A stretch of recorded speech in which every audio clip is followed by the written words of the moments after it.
Welcome back to the game. Last session, the party a fair princess and returned her to the city to her betrothed husband, for which they were rewarded the keys to a small home within the city limits of Gumtar Stronghold that actually a tavern for them to work out of and operate using during their time here in Gumtar Stronghold. Of course, their time in Gumtar will probably be very short as they have other jobs and commitments elsewhere in the realm. So I'll leave it to the party who have come back, returned stuff, checked out their inn, probably slept a nice night in their new beds, with the possible exception of Grun, who seems to have camped himself out on the first That's level my of their office. home. So, party, what are you up to in Gumtar Stronghold as the new day dawns? So did we? I seem to recall we tried to work out some kind of a deal where whatever that ale was from, tried up some kind of a trade route for our tavern here. Was I dreaming then, or did we talk about that last session? You did talk about wanting to set that up. You also knew you'd have to talk to Lord Kincaid about getting distributors and things like that set up. And you have a couple of servants actually that work here, and say servants, they're employees of Lord Kincaid that more or less help you all out. That can help arrange that with Lord Kincaid as you all fill him in on it and what's going on there. When you mentioned the arcane chili mugs, they're quite interested in that. I do want to think that Lord Kincaid will want to pursue that. Yeah. I was definitely gonna make that one of the calling signs of this tavern moving forward. Matter of fact, I was gonna leave my tankard here, kind of draw in the crowd, so to speak. Okay. I'm ready to rock and roll now. We also talked about the fact that Grum was going to try to secure a ship passage. Yes. Came that before or after our last little session? Yes, and on the following morning, Grum would have got up, or maybe that evening, he might have wandered down to the docks, done his reconnoitering, and he did find a cargo ship actually that is one of Lord Kincaid's. So you're able to get a reduced rate on the passage from Lord Kincaid. It is a ship by the name of the Dire Wolf, and it is leaving on the evening tide. So you have a few hours here in town this morning before you have to be at the ship to leave. So do we need to come up with the fee, whatever it is, or is that part of Kincaid's deal where he's just letting us use his ship? No, you'll have to come up with the fee. You just book passage on the ship. But if you remember, Matt gave you coin to cover the fee. Okay. So from an accounting or bookkeeping standpoint, don't need to really keep track of it? Or no, you don't need to keep track of it because money was given to you by Mac to cover your ship fee to get you north to where you're headed. Yeah, I'll just tell Dash to take care of it. Gotcha covered, Grun. The rogue says as he counts 2 for 1 to the loot sacks. So we are heading north. Do we know how many days we have left for this part of our task? Actually, let me switch maps for you to the calendar, which is actually where I should have put you.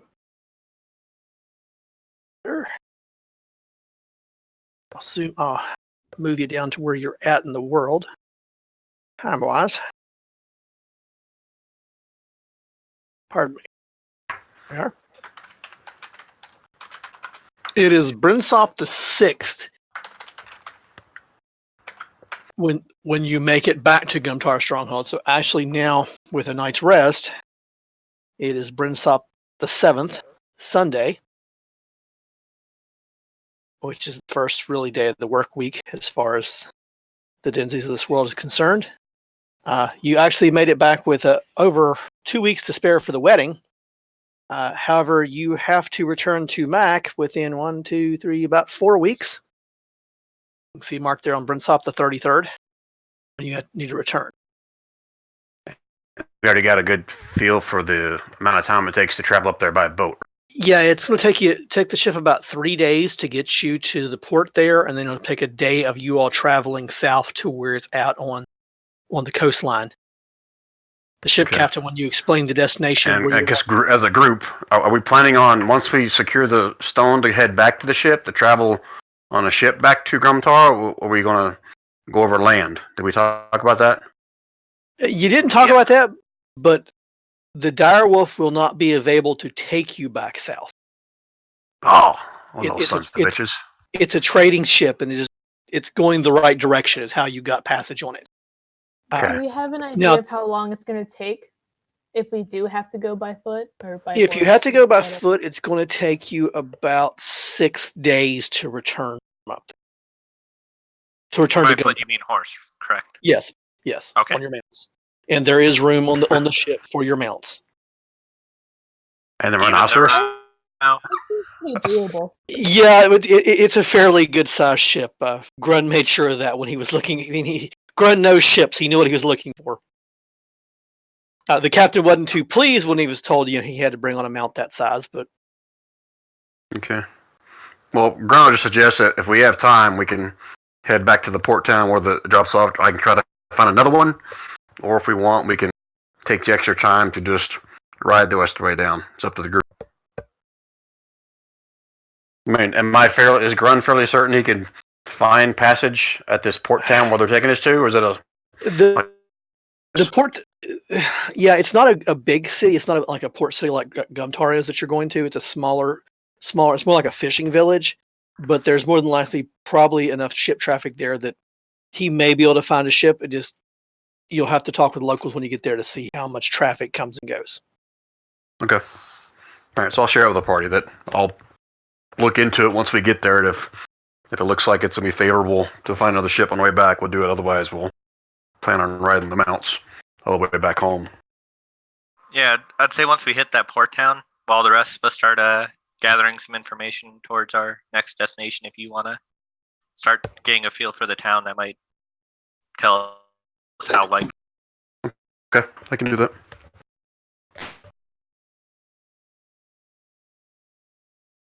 Okay, anybody have anything else they want to do in town before we take off?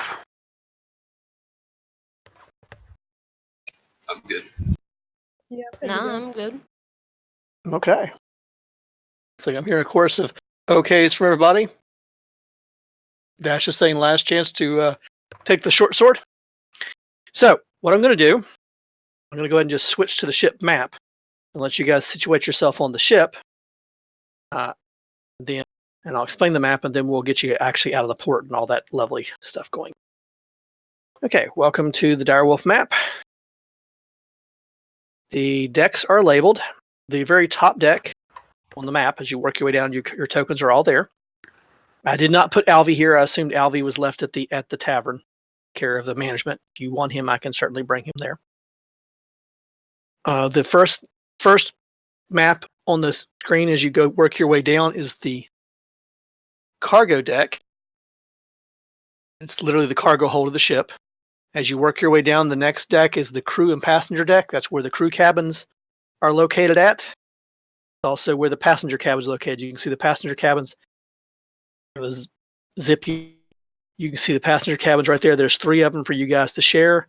There's actually a kitchen to the aft of the ship. Here's where you learn that I know a little bit about selling, not a whole lot. But there's also the main crew quarters, which is pretty much hammocks strung out in one of the 4 sections. And they actually have a brig in the prow of the ship. The next deck on the map down is the main deck of the ship. What's showing you there actually is going down into the ship. You can see the opening to the cargo hold with the grids on top of it. You can see a double door in the rear that leads into the captain's cabin, and a double door into the front that leads into the navigator's cabin, the chart room. The next map down here is really the same deck. It's the main deck, only you can now see the over decks on top. You can see what's above those cabins. There is actually a stern castle, and then the stern castle has 2 levels to it. You can see on that deck there's actually a sailor there who will be manning the helm of the ship as they sail. The next section of the map is just a blow up of those Roger castles and the crow's nest itself, and I've actually labeled the crow's nest there, and you can see where there's a sailor in the crow's nest manning the crow's nest at all times as they travel. Any questions about the map? This is fancy. No. I didn't draw it. I found it. I did a little cleanup on it to make it fit our needs, but other than that, I found it. Bertra, you do have a little bit of problems ducking and getting through the doorways. They're narrow even for normal people, so you kind of got to turn sideways to go through the doors. You can still get through them. I did not clear it out, but your mounts would be actually in the cargo hold. They're brought on with cranes and lowered down through the cargo openings down to the lowest level of the ship, where they have makeshift stalls erected for them and hay and stuff to feed them. Now, didn't we have some kind of like a wagon or something too? Were Yes, we bringing that for this? That's up to you all. If you bring it, it would also be loaded into the lower level of the ship. I guess we as a group would have talked about that. What do you guys think? Should we bring a wagon as well, or just relying on our mounts and go that way? Wasn't the stone that we were supposed to retrieve? Wasn't it really big? Is that something Yes. that Mac mentioned? Yes. Yeah, it was a fairly decent sized object, so bringing the cart might not be a bad idea unless you plan to make one or Well, buy what does one. decent size mean, Jason? Are we talking something that's like 8 foot in diameter, or what are we talking about? Let's say it's Bertra size. Oh god. Holy crap! It's not small. We're basically picking up a boulder. Yeah, pretty much. Yeah. Can the cart we have actually carry something that would be a boulder Bertra size? Yes, your cart could carry it. It would be heavy in the cart, but for your whichever mounts pulling the cart, you might have to use 2 horses or a rhino to get it moving properly. But not impossible for your cart to carry it. Would that affect our? Sorry, go ahead. Hasn't the cart carried Bertra? Yeah, the carts carry Bertra, so No, Bertra's got a rhino to ride on. Difference is a rock the size of Bertra, I imagine, is a lot heavier. No offense to Bertra, but I don't think there's that much muscle on her. and no, it would not really affect your speed. I mean, it could possibly slow you down a little bit, but not enough to, unless you had to go cross country and not use a road. That'd be a whole different story. Okay, that was my next question. Yeah, if you're on the packed roads, you're not going to be affected that much by the weight of it. But if you're going off the road where the ground is not as packed in, you may have issues with the cart wanting to sink, or at least leaving very pronounced tracks behind it. So Jason, go ahead. Go ahead, Brian. I was going to say, I apologize for this. So can you kind of recap what the reasoning behind this whole gem we're getting at? It was stolen by a pirate, I think, and we're heading to his potential hideout to find it, right? Yeah, the story that Mac related to you, according to the contract that he hired in, was Paleon, the pirate Paleon, who later reformed, hid his greatest treasures in various places around the world. Those that he didn't sell off after he pious, which really wasn't that. Even though he branded himself pious, he really wasn't that pious. But he did hide a number of treasures. Amongst the treasures he hid was he was known to have. He had a set of scales that would judge the true weight of things, whether they were good or bad. He also supposedly had a gem or a stone. It was fairly large that controlled water. It physically controlled the waters of the world in some way. And that was everybody said that's how he became so powerful as a pirate, why he was so successful, because the very seas were at his command. When he realized the error of his ways and decided to become a good force in the world, he hid all of his treasures away, except for the coin, which he then distributed out to poor houses and things like that, built a few churches here, there, and yonder. But the items that he deemed too dangerous for others to have, he locked away in vaults. those vaults, no one really knew where they were at. One of the vaults was recently located just off the coast of the freehold of Imanzia, not too far from Gumtar Stronghold. You all have been sent there to retrieve the stone. The contractee does not care about the other items in the vault, they just want the stone. Okay. So, in hindsight, we're getting this giant stone that controls the oceans or the water or whatever, and we're getting that for Kincaid, right? You don't. Mac never revealed who the contract was for. Okay. That was this mission or this job is one that Mac contracted you for through the retrieval service. Okay. So he'll get his 10%. Now, as far as the abilities of the stone, that's what legend and rumor has to say about it. I'm sure that some of your party would know some things about this, particularly Can I roll for it? Dash. Sure. History, I assume? Yes.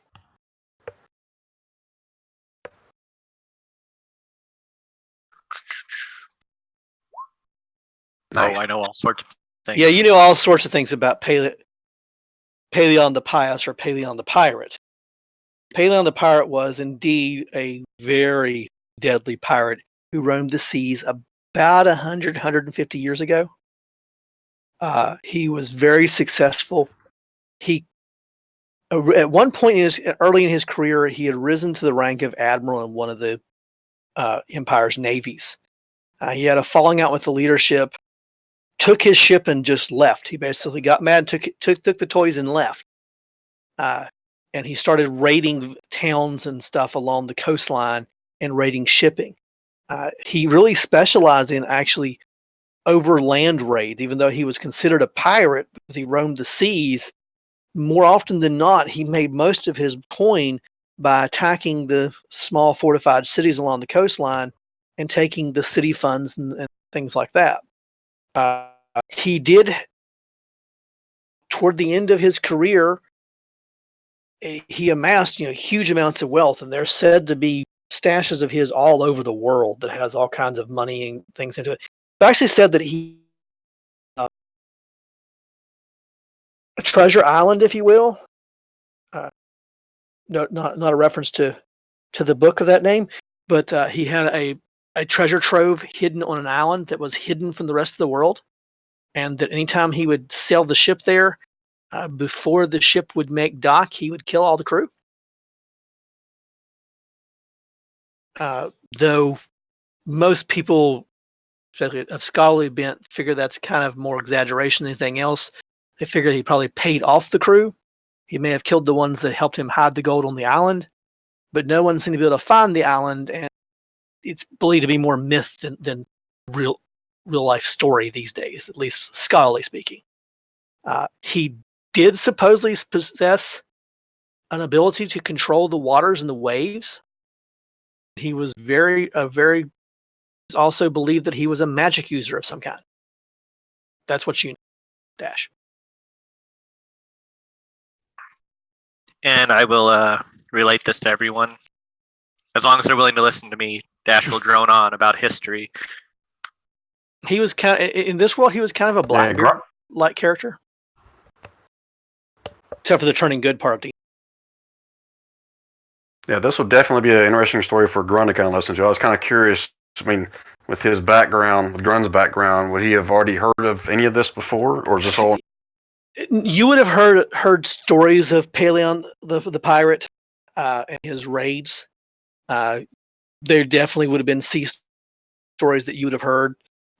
You heard mythological version of Paleon, not the historical side that Dash is speaking. So I guess where I'm going with this from a character standpoint, I'm just wondering if Grun believes in this whole concept of controlling the waters, or if that's like so far fetched that that's like bogus crap and it's a old wives' tale.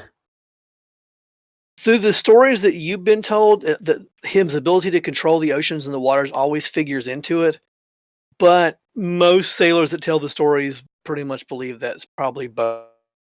Even though, in the past, all the magics around the world around the elements of water, earth, fire, and so on. The ability to massively control the ocean at one's will, probably not going to be very realistic. Okay. All right. Well, still, some point during this journey north, Grun's going to try to get the party together and just share with them the fact that he thinks that this is probably a bogus story, but if this is real, he's struggling with just turning it over to somebody unknown that could potentially do the exact same thing that this guy did. Okay. Give me 1 second, guys, while you discuss that.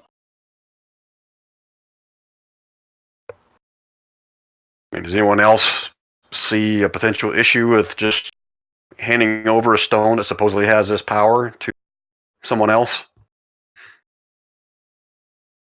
Yeah, that can be problematic. I'm sorry, Corm, I didn't catch yours. I think that's what we're just being paid to do. That's what we're being paid to do. But we could always not test it out and confirm if the legends are true. I mean, maybe it does have some power over the water, but maybe it's kind of hyperbolized in the stories. Maybe it control entire oceans. Right. Well, And go ahead. remember, Dash was saying he was mainly a land pirate.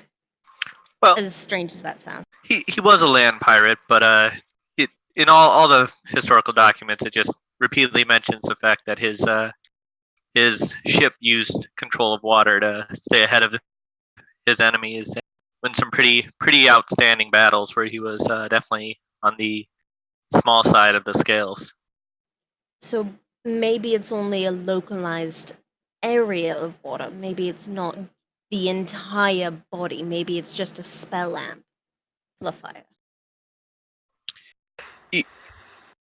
Either way, from what we know about Mac, it seems like he's done his research on most people. I guess I haven't heard of any contracts that he's taken that are scrupulous. So right now, I'd have more trust in him than other people to be at least researching and knowing who he's making this deal with. Yeah. Okay, so having this conversation, Grun's just kind of look at the rest of the party and kind of point at the ring on his off and go put it in a chest in another room and walk back into the room and kind of look for the rest of you kind of expectingly. Metagame wise, I don't want Mac to hear what we're about to talk about. Yeah, I'll take off my ring. That's fine. You're right. Lightning takes theirs off as well. Just kind of tosses it somewhere off to the side. not off the boat. Off the boat. Bertra's also removed hers. If everyone else is, Dash will slip his off his finger, spin around, and tuck it away. Okay. And so the first thing I got to ask is going to be, I guess, a metagame question for Jason. Are you back, Jason? Yes, I'm back. Okay. So did Mac ever give us instructions that whatever we find, we're not to test it or use it at all? Nope. Okay. So you said you're supposed to return what's contracted. Other than that, he doesn't really care what you do. So since we've had this conversation and Dash has shared his knowledge of the history, Grun's going to recommend very strongly that we do not take the horses back on land, that we head back and get another ship and actually test this thing out to see if it really does do what the legends say it does. One thing to remember, every time we use a magic item, doesn't it lose some of its potency? So if we're using this, would this affect it, or is this a large enough item that it wouldn't be bound by those rules? This item, based on the description of this item, probably would be more like an artifact type item and would not necessarily be bound by those rules. Though it would still be affected by those rules. Its rules might be slightly different than a typical magic sword or magic armor, something of that nature. Corum with his ring off will mention to the group, it's a good story, Dash, and I too would be worried about. But we don't even have the item. Let's go get the item first. And Graham agree that. Just saying that once we get the item, he wants to head back to the ship to actually test the thing out to see if it's as powerful as the story says. I think that's a great idea. Yes, we should definitely test it. However, should we test if it allows control of water from a person with no magical ability, or should we test it if it allows someone to control water in a sense that it just, regardless of magical ability. Oh, that's not the right words. Do you want to give it to Grun first? Oh god. We'll give him a cup of water, and we'll let Grun go to town with it. If he manages to drown one of us, we know it's way too powerful. No offense, buddy. I don't think you can fit in my ale mug. Guess we'll see. Whatever. Okay. Because this discussion, I'm assuming, takes place after you leave. Let me describe to you the departure from Gumtar Stronghold. As I mentioned before, Gumtar Stronghold has a secure grotto beneath the city where all the ships dock, and you have all frequented the grotto because Grun regularly fights in bare-knuckle brawls there, part of his training. I'm sure some of you have gone and watched Grun fight and probably placed bets on Grun from time to time or against Grun, depending on who he's fighting. As the direwolf, as you approach the direwolf on the dock, there's a number of crews, about 10 crewmen and the captain that sail the direwolf. It is a largish merchant vessel. It has 2 outrigged smaller boats, long boats that it would use like to go to and from shore in certain places, not obviously needed here in Gumtar Stronghold. You and your horses and your equipment is quickly stored and professionally stored. You can tell these people they know their job. They're not a rough cut crew in any way, shape, or manner. I mean, yeah, they're rough, but they're sailor rough, not brigand rough. The ship is in good repair. It is actually one of Lord Kincaid's trading vessels. In addition to your all stuff brought aboard, there is a number of other items brought on as well, crates and items of that nature that are stored in the lower levels of the ship, making it ready and for passage. As you're brought aboard, you're shown your quarters aboard the ship. The captain briefly stops by and speaks with you and basically says, just stay out of the crew's way and pretty much go anywhere you want in the ship except for his cabin and the navigator's cabin, but that's more for not security, but just because of the amount of work they're trying to get done there. He gives you the dinner schedules and that sort of thing. When you go to leave Gumtar Stronghold, a group of boats approach the ship because there's no wind here. This is a sailing ship. A group of boats come to the ship. They tie onto the ship and they literally haul the ship out or start hauling out of the dock. And once they get it out into the open area around the central spire, and there's a central spire that the actual Gumtar Stronghold sits upon, and around it, like in a big donut shape, is where all the docks and the berths are. And they move the ship out into the central area, and the boats pull it out so far along the line. And as it gets closer towards you, realize there's actually a slight current here, or there appears to be a current. And it doesn't take you long to figure out that even though the boats are being rowed by crews, and Grun, you're probably the one who notices this first, the amount of stroke that they're giving to the paddles to row the boats to pull this ship doesn't seem to be proportional to the amount of force they're getting out of those boats. It seems like these pilot boats are aided magically somehow. Once they get toward the open area, toward the front of the dock, you actually feel a slight magical breeze. You know it's magical because you're inside of a rock enclosure. There shouldn't be a breeze here. You actually feel a breeze, and the crew of the ship, the direwolf's crew, drops 2 of the sails, and the sails immediately they luff for a second, and then the canvas snaps and cracks, as they fill full of wind, and the ship lurches just a little bit, and it sails and glides out into the open sky. Above you, you can see the rock cliff, going 100 feet up above you, and you can see the water spilling down each side of the cliff. It looks like you're going through a waterfall that's actually parted in the middle as you sail out into the open ocean. And within a half hour, 45 minutes time, the ship's under full sail and sailing north. And as you watch, you see Gumtar Stronghold itself perched upon the top of the cliffs with this huge waterfall going all the way down the cliffs below the city.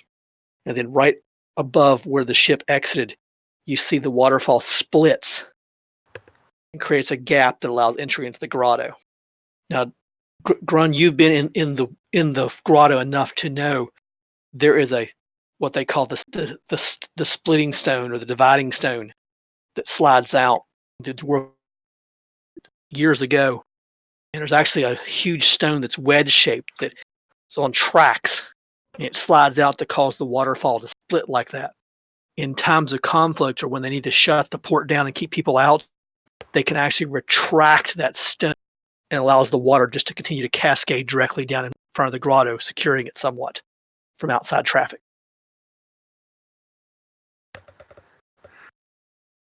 The ship, as it begins its sail away, you notice, again, Grun, being a sailor, you notice they're picking a very specific path.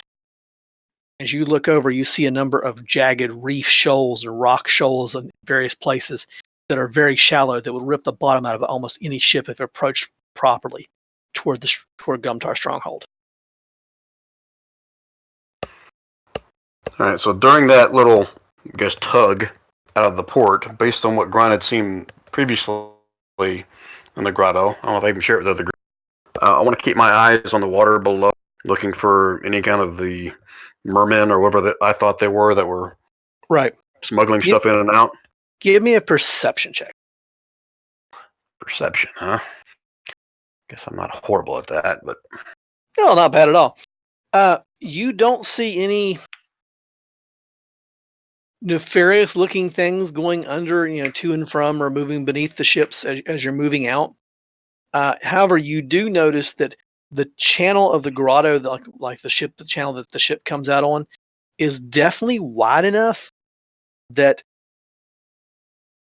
and deep enough at the central point that 2 or 3 ships could pass in and out at the same time.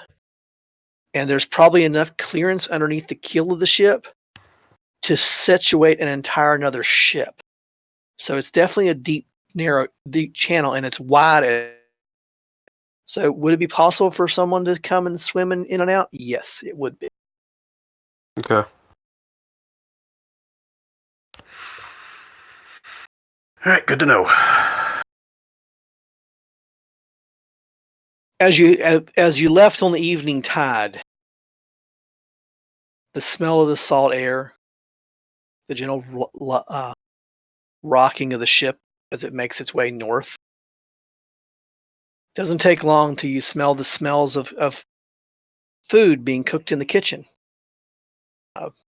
As the sun sets, the watches are changed on the ship, the evening bells are rang, and you're called to dinner. Dinner's actually quite nice. It's your passengers on a cargo ship. It's a stew, but it's a thick, hearty stew. It's got lots of spices and herbs in it. Very tasty. There's actually a salad to go with it. There's fresh fruit, fresh vegetables available, and freshly baked bread that was baked here on the ship. As you've moved around the ship, being a sailor, Grun, and the rest of you probably noticed too, there's one thing the ship is lacking. It has no armaments.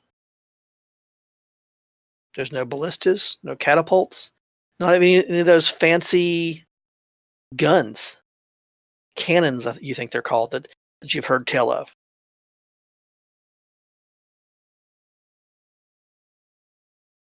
The ship sails on through the night, In your rooms, which you've located there's 3 of them for you guys to split amongst your party. There's pillows and blankets on the floor, but there's also ham hung against the wall that you can outstretch across it to make it comfortable for yourselves. You can pass the night as you wish on the ship. A few of the sailors are playing a game of cards in the dining room. Not into the wee hours of the night because they have shifts to deal with, but there's almost always seems to be a small game of cards going somewhere on the ship. And one of the sailors, when he's off duty, actually plays a hurdy-gurdy. Nice. He enjoys playing music for the song. And time to time, the captain will call him off of his duties and actually ask him to play for the sailors as they sail. The second day out, or first full day out, the sea gets a little rough. A storm passes out way off the coast and causes the sea to be a little choppy. I do need constitution checks. Grun, yours would be at advantage. The rest of you, not so much. You're not at disadvantage, but you're not at advantage. Oh, Constitution Corum, check, you said, or Yep. save? check. Okay. Oh no. Oh no. Now, yeah. Her last session with us. Oh, and dash. Guess you'll puke. Oh, Oh my gosh. and poor Bertram. The water. I said the water got a little rough. The ship started rocking just a little bit. It's not enough to make you puke. Well, not Naya and Dash anyway, but enough to make you nauseous. You try standing on a couple of the sailors. Recommend just stand on the deck. Enjoy the salt air, and it'll help calm your nerves. And the 3 of you try that. You go up on one of the 4, and you kind of relax, and you watch the sun that sets. And you start to feel better, and then you hear this horrible retching noise as Bertra just pukes all over the railing of the ship and down the side of the ship. One of comes by, deposits a bucket and a mop beside Bertra, and says, "Passengers, you might be, but we ain't cleaning that mess up, lady." No, you don't need to roll to dodge it. Dash will, Bertra, if you need help clean that up, I'll. As he holds back his own vomit, I've seen that. Is Grun knowledgeable enough to offer up some kind of advice for Virtua to help combat this? Or Yes, he would be. You spend enough time on ships, and your family was in the fishing and shipping business, so. Yeah, so I'll share with Bertrand, whoever else is feeling ill, things that they should or shouldn't do on the ship until they get their sea legs on. Yeah.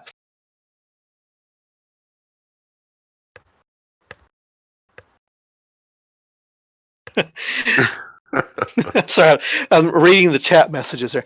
Okay, so other than that, the eating passes pretty uneventful. Shipboard life is a constant. Like I said, there's about 10 sailors and crew on the ship. The captain and the first mate, who also is the navigator for the ship, seem to rotate their shifts and they're on deck quite often. But the navigator seems to be on deck more at night because he uses celestial navigation.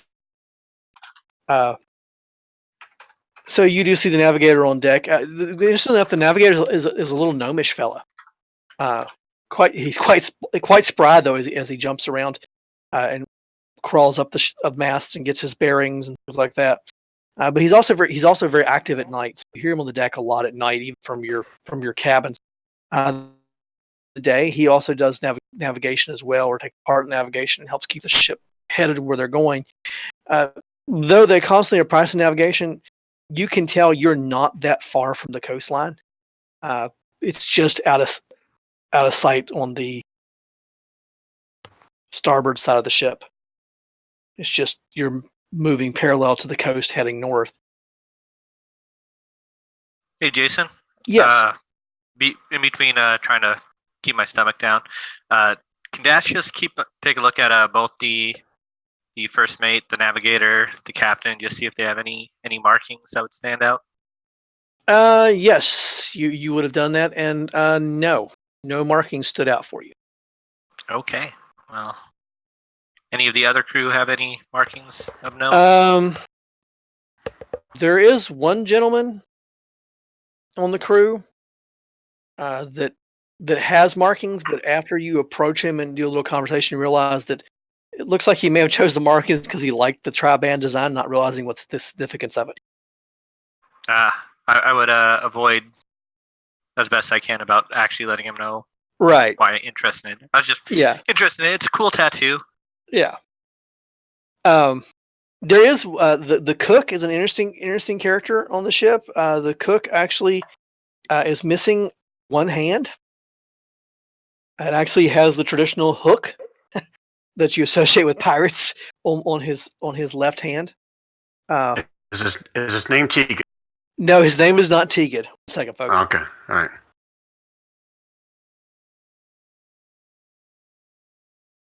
Now I just need to find. Is it a Rusty? That sounds Surgical. sanitary. Yeah, how sanitary is this hook? Is it Rusty? No, it's rusty and clean. He takes good care of it. He's a cook. I hope it is. Yeah. So it's about midday on the ship. Where would you be? Go ahead and place yourself on the decks about where you would be. Just so I know roughly, where are you spending your days at? Oh, somebody was ripping away there. I'll spend my days on the main deck. Okay. Well, that's fine. I'm just curious, to where you would be at during the day. I'm loving this. Figure you are. I'm going to move you Nice. down to this main deck down here, just to the. Yes. Okay. After looking at things, Dash, I guess, would be hanging out with Bertra since she's also not feeling great. Put you guys on the.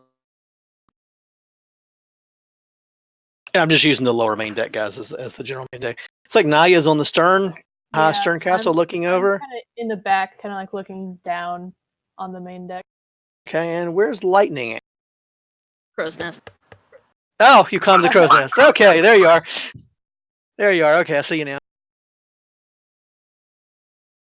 Sure, on the map there and adjust it so that our people watching the recording see where the party's at.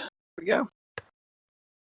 So as you're is the entire crew like complete strangers to me, Grun, or do I know any of them like prior to this?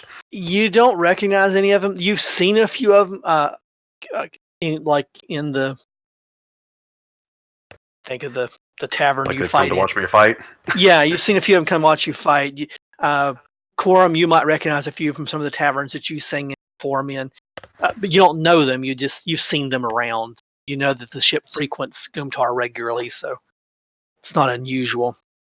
And It's did we get about. Go ahead. Sorry, go ahead. No, you're fine. You're fine. I was going to ask, so did we ever get the captain's name or the navigator's name? The navigator's name is, at least what everybody calls him, is Squinty.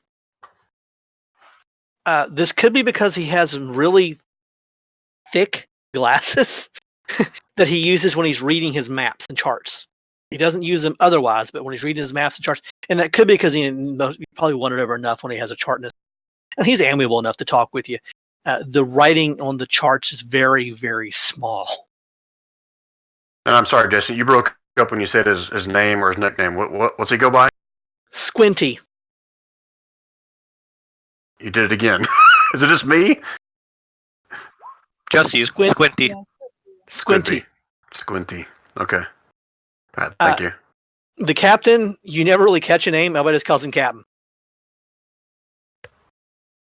Now, you know Grun from dealing with him. His name is Horace. Chorus? Horace. Horace, okay. And he's human? Yes, he is a human. Okay. And for the most part, most of the crew are human. There is one elf that's part of the crew. But that's the only non-human otherwise than the navigator Squinty. Okay. So it's about midday when the ship pitches violently to the port. Seems to spin on its axis. And there's a bunch of scrabbling in the canvas, and you hear the crow's nest sing out, "Watch out below! Watch out below!" As he's pointing and shouting directions to the crew, this huge tentacle rises up out of the water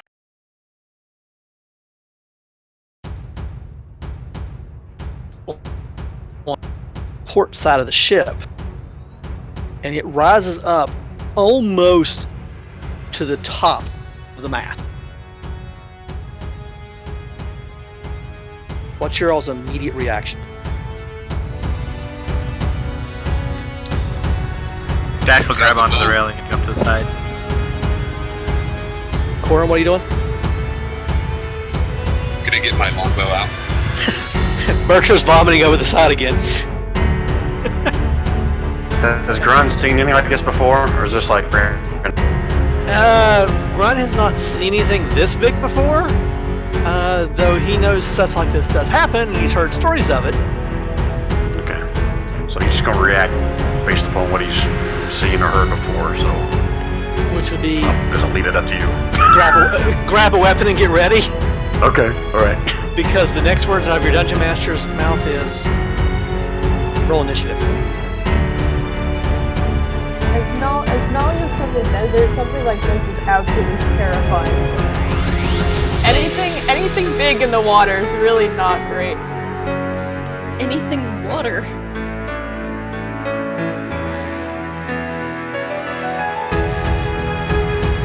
But apparently Nalia's prepared. I'm just really ready to kill this thing. Or she's ready to run. One of us is from the mountain. Run, aren't you like field? Yeah, this is my domain. Oh, you're water. Okay. Grun's actually a sailor. Somebody in there, let's see. I see lightning, I see dash. I see the giant squid tentacle. I see Grun. I see Cormus. Yeah, they're all there. It's like, oh wait, no, Bertra. You in Bertra? Yeah. Yep, there she is. Bertra's I see her now. Let me do a sort.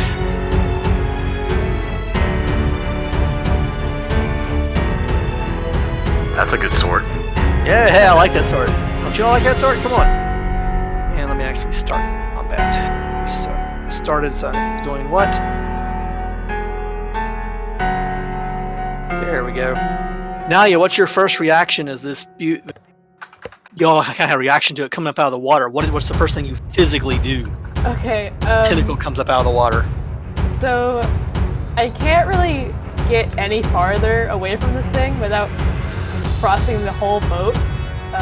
So I'm just gonna kind of hang out where I am and just kind of like press myself back against the railing as much as I can and launch a little firebolt at it in the hopes that it'll go away. Okay. Added the sailors to that group, and they shall have them all move at the same time, just so I know what's going on there. Okay, so you launch a firebolt at it. Yes. Give me an attack then. Oh, there you go. So, you launch your firebolt at it, slams into it, and it reacts. You hear a sizzling, and the smell of calamari wafts across the deck as it gets hit.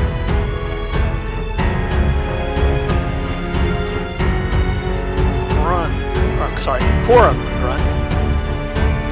What are you doing up there, Corum? Corum's gonna shoot it with the longbow that he's got. Okay.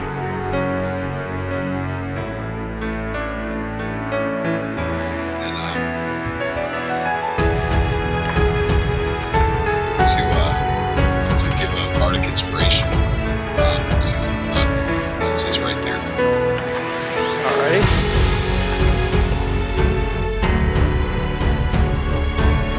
So Jason, if you can read that whisper.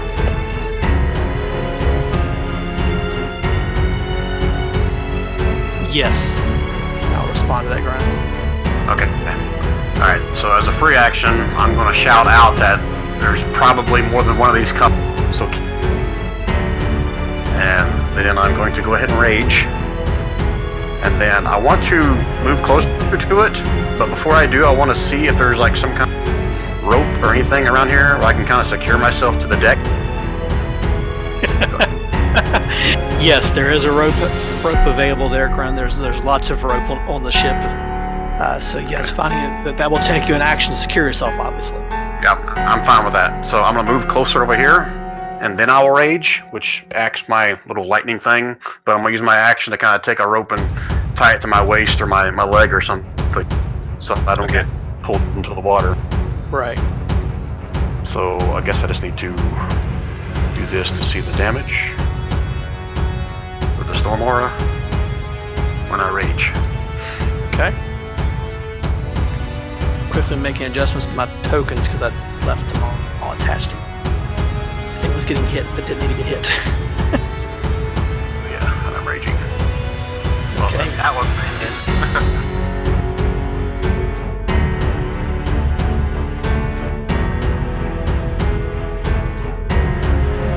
Okay. So you rage. Are you trying? Did you hit it? That's a dex save for him. Oh, dex save for it. 1 sec. Or I can do a dex.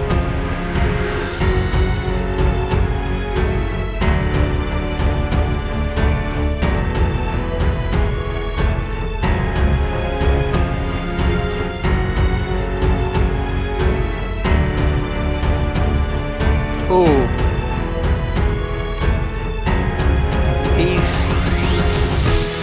He takes the damage. It's a measly 6. Yep. Easily 6, but just a tentacle. Use my bonus action to rage, so I can't hammer him with my horns. So that's my turn. Alrighty. It'll be kind of hard to hammer him because he's actually not on the ship. He's beside it. Oh, so I can't get within melee range of it? Yeah, you can get with me. He's right up against the edge of the deck. Oh, okay. That's not a problem, but it'd be hard to get a deck wall in the way there. Yep. Charging is okay, so that takes care of Grun, Corum.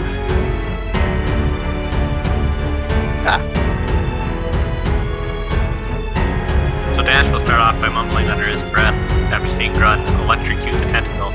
Oh no, he won't.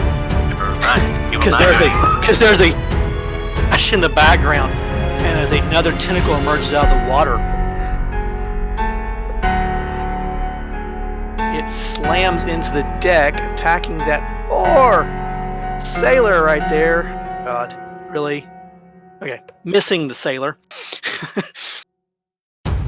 But you actually feel the whole deck of the ship vibrate and shake.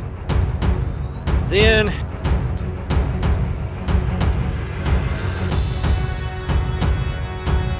another one appears at the bow of the ship.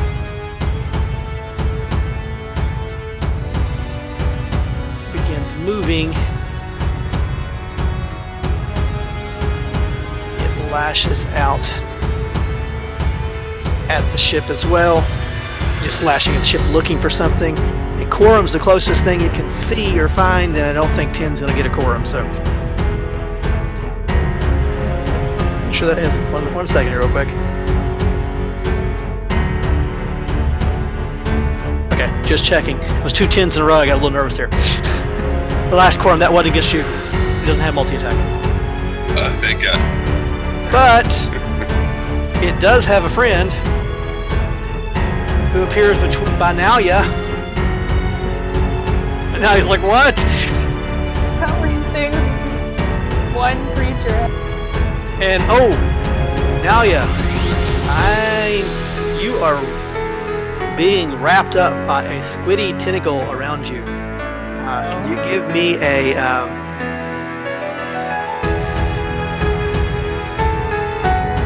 strength check, please? Yep. Hey. Oh, hey! So you're able to slough it off and sling it off on you. You do take damage from it though. When it hits you, you take 3 points of damage when it actually hits you. That'll work for you. Okay, and I was like, when do we get to play, Jason? Because guess what?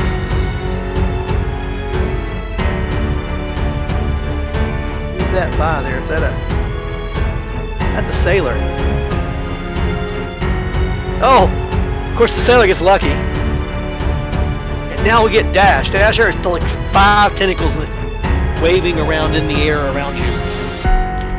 So it went from me trying to mumble, that looks badass, to that looks, oh my god!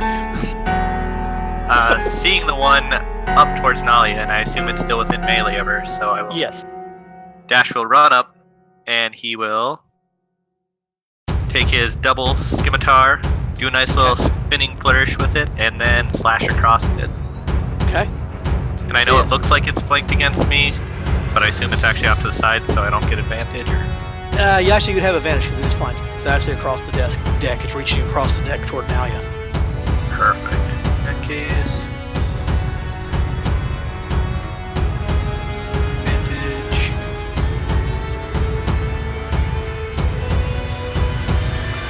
Oh, nice. Well, that first one is the one that should have counted. I don't know why I did it twice. Right.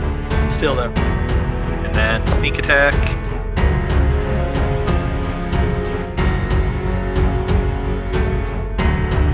So 20 points still. Yeah.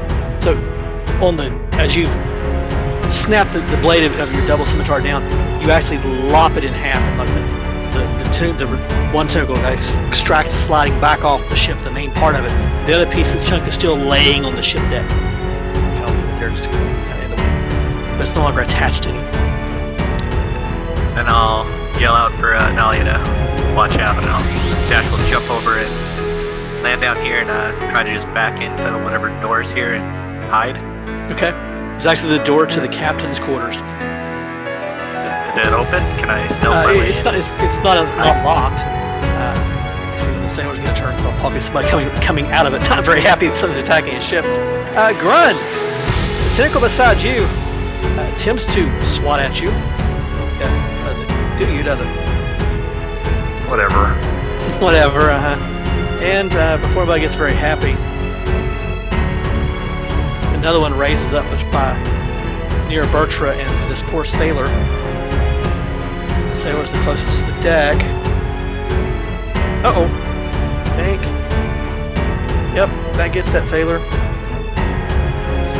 Damage on him. And let's see if he can make a save. And of course I don't have the buttons for stat block. And then for our grapple save, we can do like athletics or acrobatics, right? Yep. I will permit that. He also shrugs the tentacle away from him and pushes it off the side of the ship in a vain effort, and he's yelling, "Need help! Need help! Need help!" And it brings around to Bertram. Can't talk, so let's see what Bertram does. Bertram approaches the tentacle closest to her.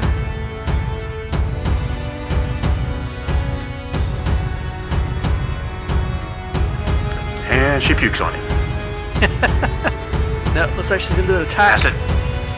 Acid damage. Oh, she swings out with her great sword. And actually hits. Chops a big hack into it. Her sword sinks deep into it. Anything else, Bertram?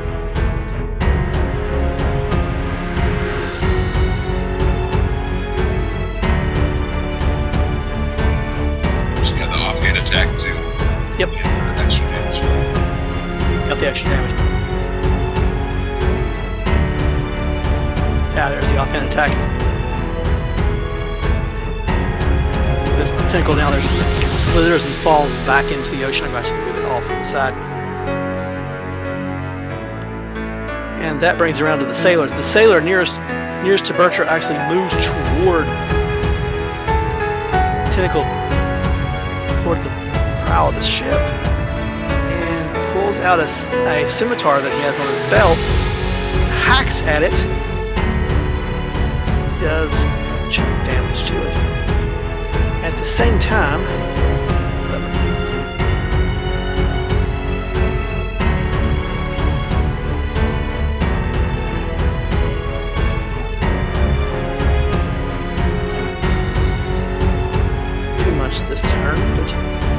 few sailors start coming up out of the gangway.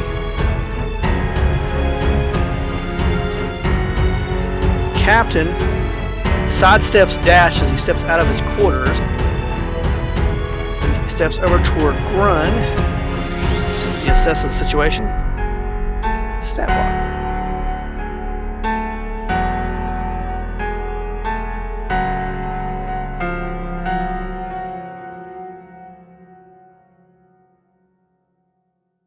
And he has a big sword in his hand, and he swings at that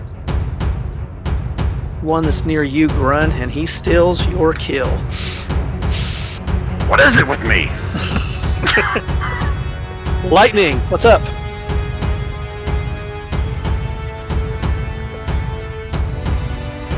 Well, seeing how I'm all the way up here, and I don't actually know how high I am, there's only one spell that I luckily prepared for this journey that I'm pretty sure has the range to kill things. Okay. I'm gonna use that spell. All right. Afraid to see what's going to pop up on my screen. Fireball. Pretty water.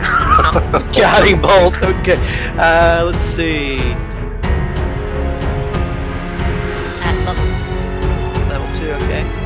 Oh my god, you got 3 1s. Yeah. You got horrible damage. Which one did you attack? The one that is only near sailors. Bottom.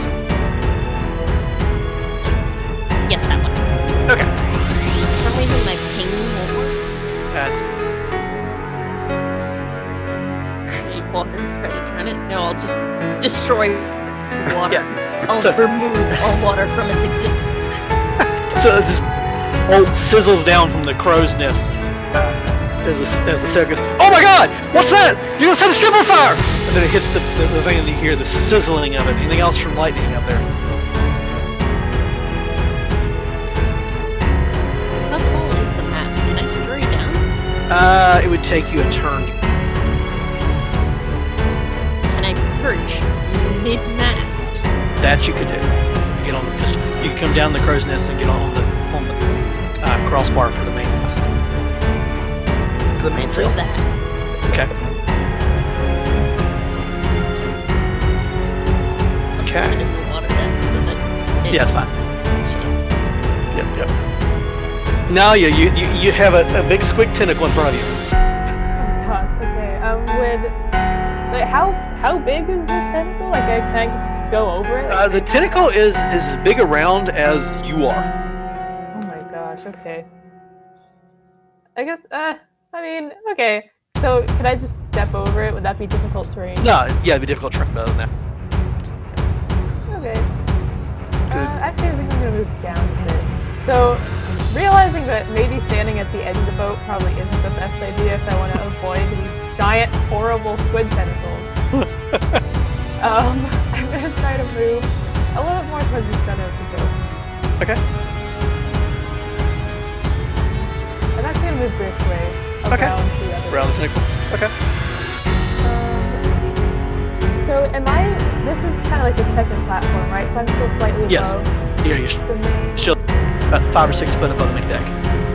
Okay, cool. So then I should have a pretty good visual on this one, then. Yes. Okay, I'm gonna go ahead and attack that one. Okay. How are we attacking? So the arrows going nuts as they measure things out. So right now I'm gonna use Fireball. Okay. These don't have a lot of health, right? Like I've noticed that these go down relatively easily. I mean, Dash like one shot. Yeah.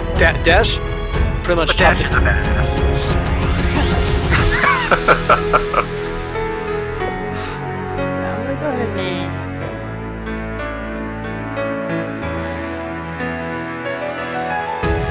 Oh, nice. You cross to it. Again, one of the sailors is shrieking out, "Don't set the ship on fire!" This is awful! And it sizzles into the tentacle, and there's a pockmark in it. And the whole ship shakes underneath you from this hit. Then it brings around to Cora. make his way center line with his bow still in hand, and then he's going to shoot that one that's injured to his north. Okay.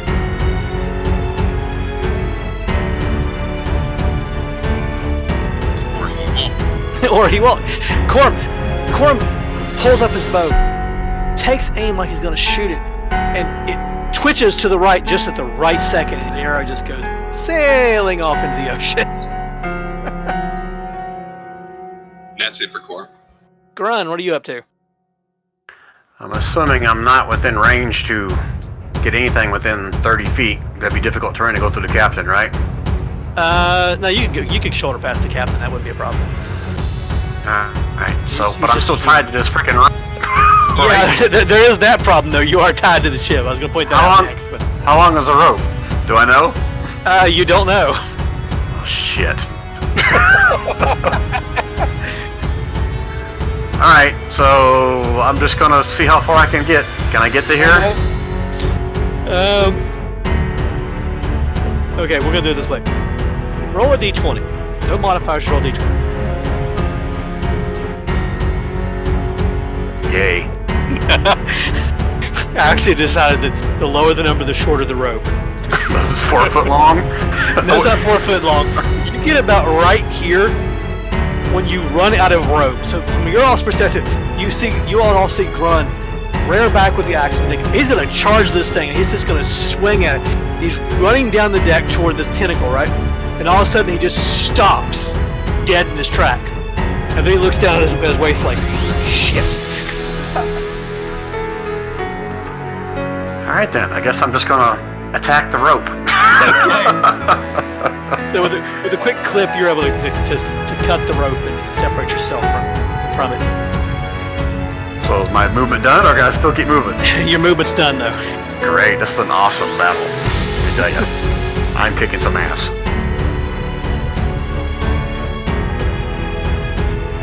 Squid again. Yep. Run, don't forget you got an inspiration should that rope try to attack you again. Thanks.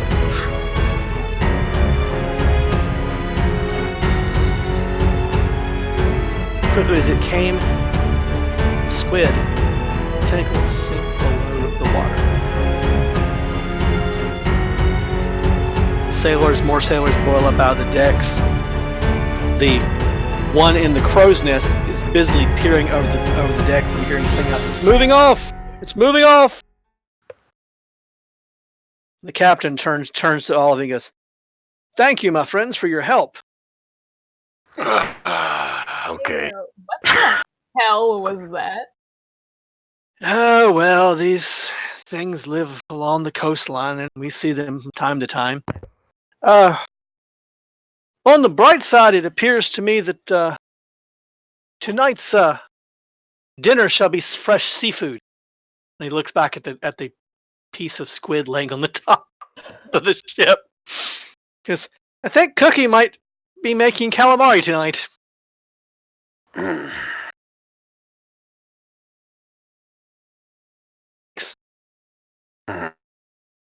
Squid steaks. He kind of looks at you hastily and goes, squid steaks. Mhm. And salad, right? Well, of course. Okay. We have some hay below if you prefer that. He's just gonna kind of walk away from the dude. You said the wrong thing there, Cap.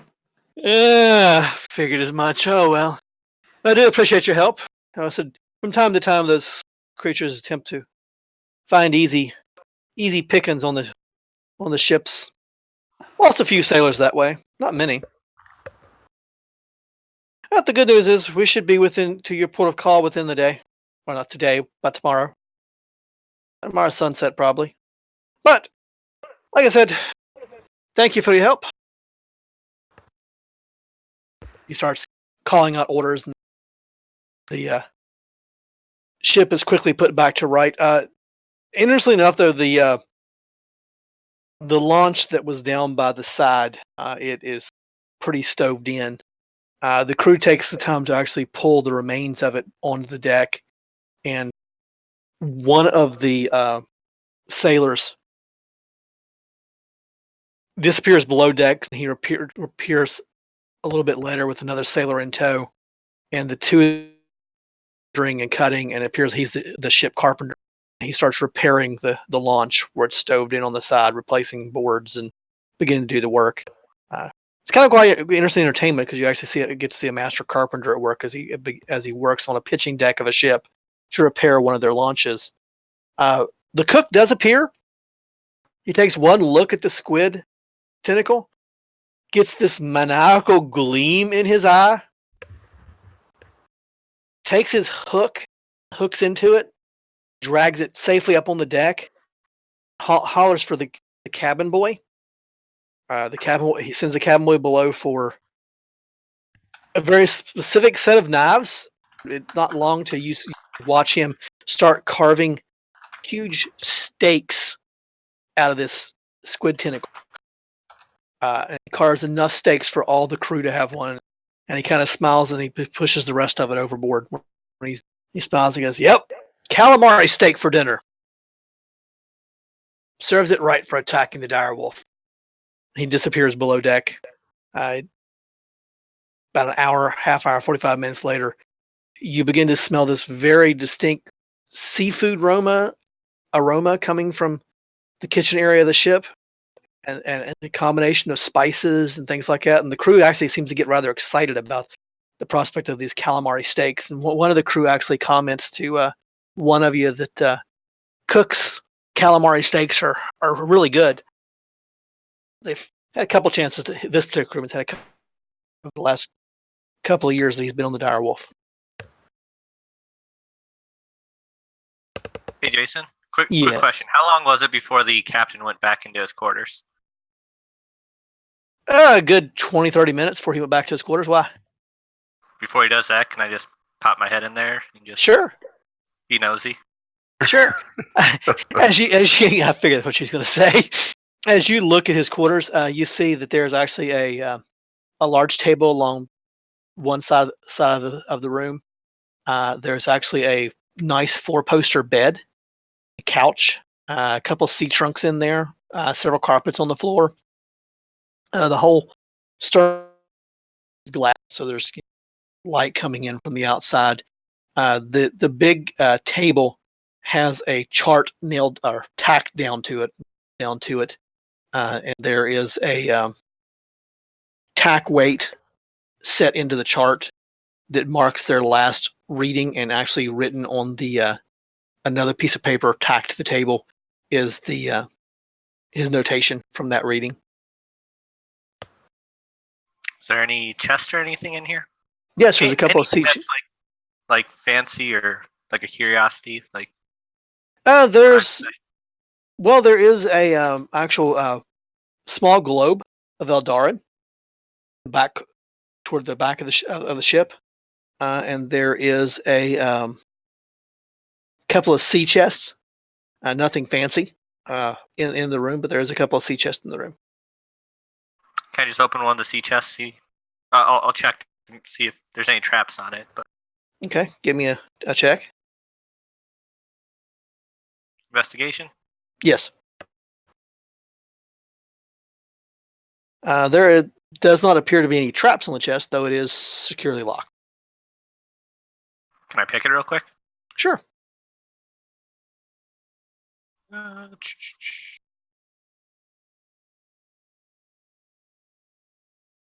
With a deft click of the lock, you open the chest and you raise the lid. Yes. You raise the lid to peer inside. Inside is a number of items that are typical to be found in a sea chest. There is some weather gear, things like that in there. There is a long package wrapped in oilcloth. There is a stack of other clothing that's stored in there on the top. How deep do you want to dive into this chest? Just want to look at the bottom. Look at the bottom. See Okay. if there's any small trinket. You do find and you find a picture frame with a very finely done oil portrait of a young woman. Is that the same thing in the locket? The locket, when you pop it open, actually has a man on one side that bears a very strong resemblance to the captain, and a woman on the other side who also bears a very strong.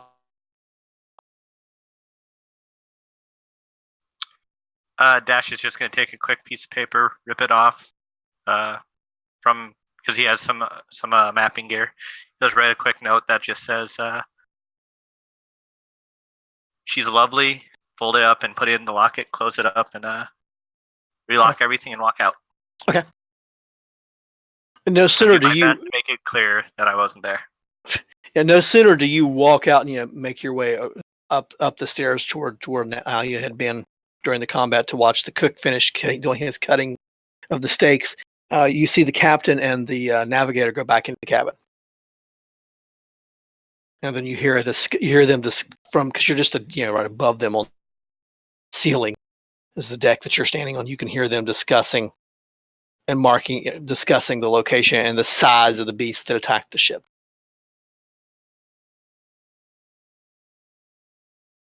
Cool. Check in on everyone else then. Okay. What's the rest of the party doing?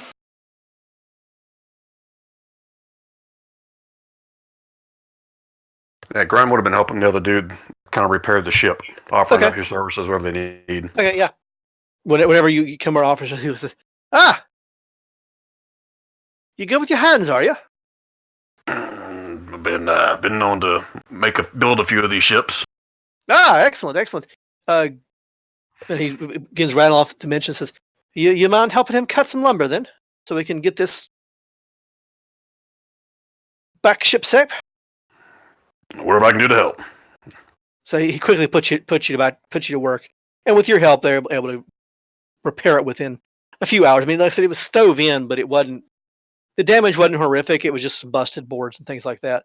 What takes the longest, and he doesn't actually ask you to help with that. He has you help cut the lumber and get everything fitted in there. And him and the other sailor go about taking the cotton and tar the cracks in the board to make sure it's got a good tight water seal, and that takes them a good hour and a half to tap that in there with chisels to get it good and tight. I get it. They're sticking with the grunt work. No, they're not sticking to the grunt work. They just figure that you've done enough to help with your axe and the other things, and they ask you about it and ask you how you know about ships and things like that. And as you're talking, and you pay your family, built some ships and worked on ships, and you talk back and forth, and you quickly find out the man's a very competent carpenter, but he is just that. He's a ship's carpenter. He doesn't even have the skill that you would have, and you could sit down and build a ship this size, and have worked on ships this size. The most he's really ever done is what he's doing here, patching up a dinghy, repairing parts of the ship. Yeah, I'm not going to say anything derogatory to him, but I'll just help where he needs it. Yeah.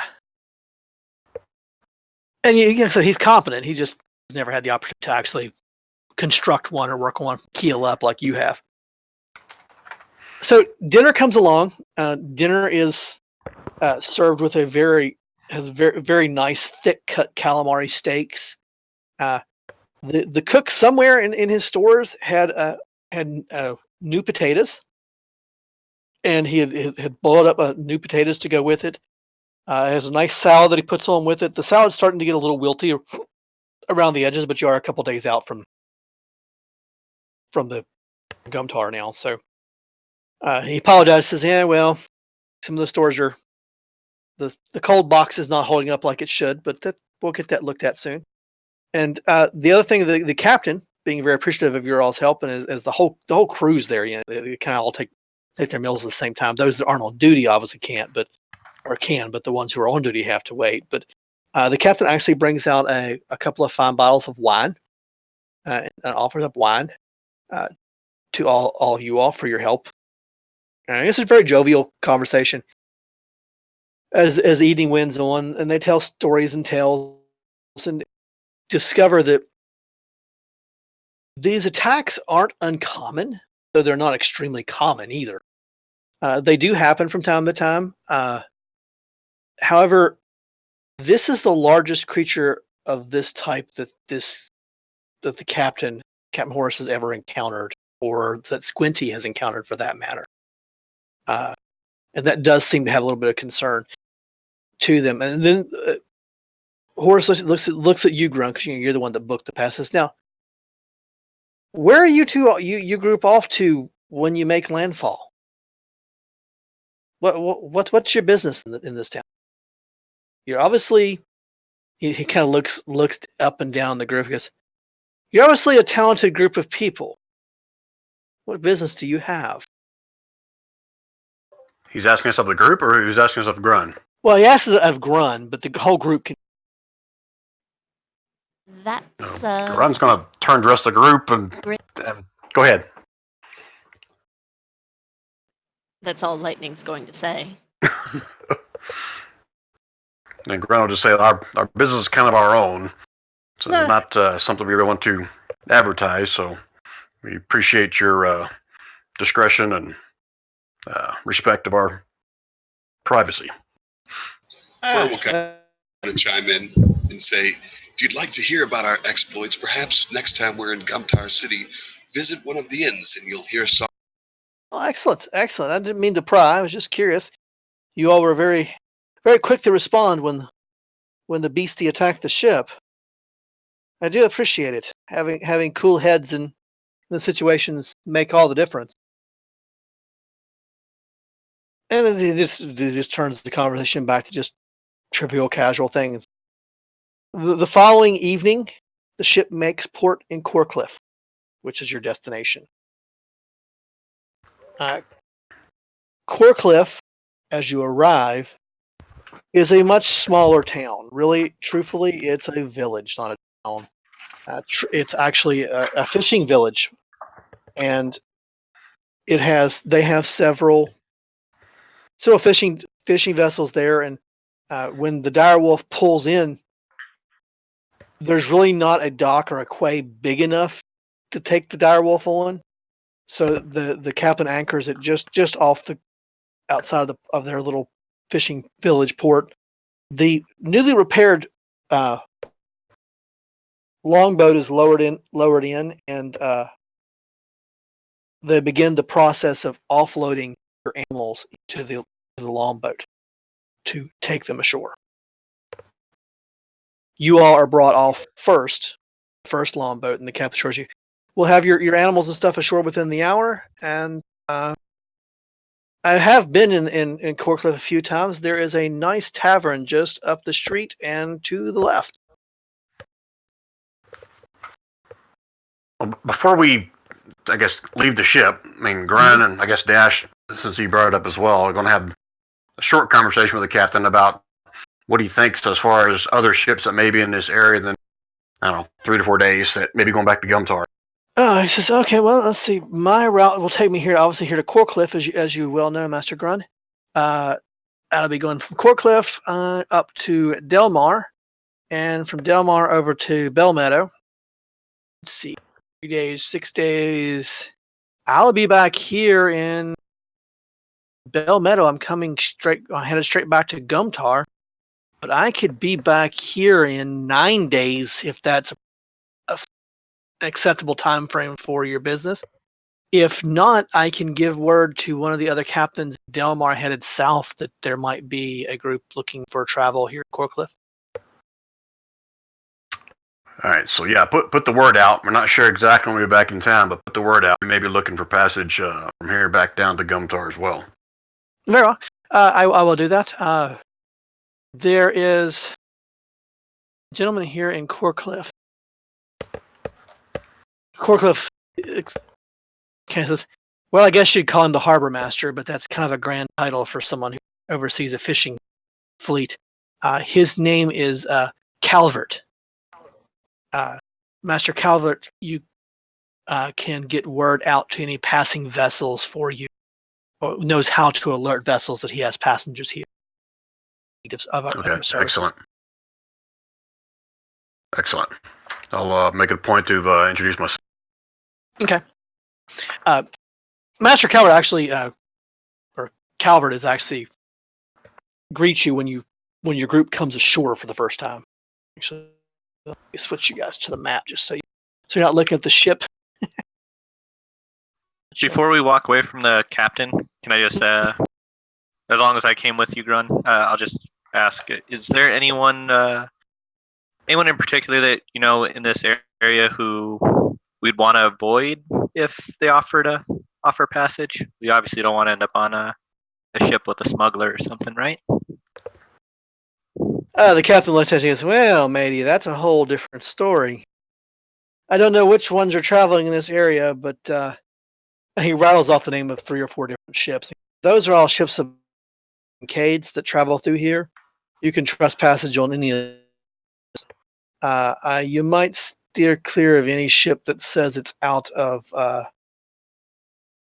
Rafus Citadel. They don't typically travel this far north, but well, they don't have the best reputation." Does Grun know what he means by that? You can tell he's kind of giving the undertone that you immediately remember Lord Kincaid, the competitor that Lord Kincaid thought was tampering with the wedding, and that the bandit kind of confirmed hired them was from Rafus Citadel. Yep. And as a whole, it appears that Lord Kincaid's organization doesn't trust that shipping firm. Okay. Good to know. So Corcliffe, as you look at him, and you meet Calvert briefly when you come ashore, as he looks at it, he says, "The captain advised me that you have a few animals to bring on. I will see that they're stabled," and he gives you directions to stable. I'll see what they're taken care of as you take care of it. The captain has already taken care of the night's stabling fee for you. Is it kind of later in the day or the evening when we come to port? Yeah, it's evening. It's evening time. The sun hasn't quite set yet, but it's only a couple hours off to sunset. Okay. All right, so I guess we're going to spend at least the night here before we head south. So, the captain gave us the name of some inn, or did this Calvert guy do that? Calvert recommends a few places or inns as well. He says, actually kind of points out that your choices are kind of limited. In the town, there's actually 2 inns in the whole town, and one of which is actually attached to the tavern that the captain recommends. Okay. That tavern is called the Brass Hag. Brass Hag. The Brass Hag is relatively easy to find. Like I said, most of the area of the docks are pretty spindly things, and you see a number of like fishing boats. And Grun, from your background and your knowledge of ships, you can tell these aren't meant to sail the White Sea. These boats are more meant for going out and doing the job of fishing. They could handle a night or two on the open sea, but they're pretty much open boats that throw nets over the side and bring in the haul fish for the town. There is actually an area where they clean and process and prepare the fish and that sort of thing. The other thing that's of interest, because you know this, Grun, being around ships, is there has to be a way to, if they sell seafood, there has to be a way to keep it cold. I mean, you're in the tropics. So what you find interesting is there's actually a rather large warehouse at one point, and predominantly displayed on the side, both in Dwarven, as is typical as trade language, and in Common, is the name ice house. And it appears that there is a group that has found some way to produce ice that they manufacture and use to store the fish on, and that's how Corkcliff does most of its trade. And the captain even told you that when he comes back, he'll be picking up fish to take to Gumtar Stronghold and to sell elsewhere in the lands. So is this capability kind of rare, or like something that we've heard of before? Do you know there are you all would know there are magic users out there that specialize in elemental type magics. But an operation like this, that a physical ice house, kind of it's not rare, but it's not very common either. Usually, most of your fishing villages are in more northern waters, where it's colder or waters than here. But you're still in the tropic region. You have to get a good 100, 150 miles further north before the water started getting colder to where it would, be useful for that industry. So seeing a fishing village here is kind of unique. The fact that this tiny little fishing village has some kind of magic use or something able to do this is probably even more strange, right? Yeah, it sticks out a little bit more than. So you can see how Corkcliff became a regular stop part of Kincaid's travels. And it could be maybe Kincaid or his group has something to do with this group's ability here in the area. Now the Brass Hag, when you locate it, which is up the street, lots of homes like that. The Brass Hag gets its name, obviously, and there is no signage out front. There's literally a brass statue, a brass casting that looks like a hag out front of the building. And the building, when you get to it, it's a little rundown, but not massively so. The windows are they're not the best of quality glass. They're kind of warped and not as pretty as what you'd see in Gumtar Stronghold, but it's serviceable glass windows. You immediately feel at home just outside of it. This is a seaside tavern. You can see it's got an inn or rooms above it. You can hear the rough voices of the fishermen talking inside, and you gather real quickly that the tavern they've sent you to is the favorite of the locals. It's got, and as you come come near the door, and someone goes in just ahead of you, and the door opens. The tap room is lit. There's barrels that are being used as tables and salt and benches around the barrels. There's a long bar down one wall. The room is just absolutely crowded with fishermen. They're in for the eating for their catch. They're drinking. There is bowls of food. There's the smell of bread. There's the smell of wine. There's the smell of beer, ale. It's just that comforting mix of seafood. And then even though you're an herbivore,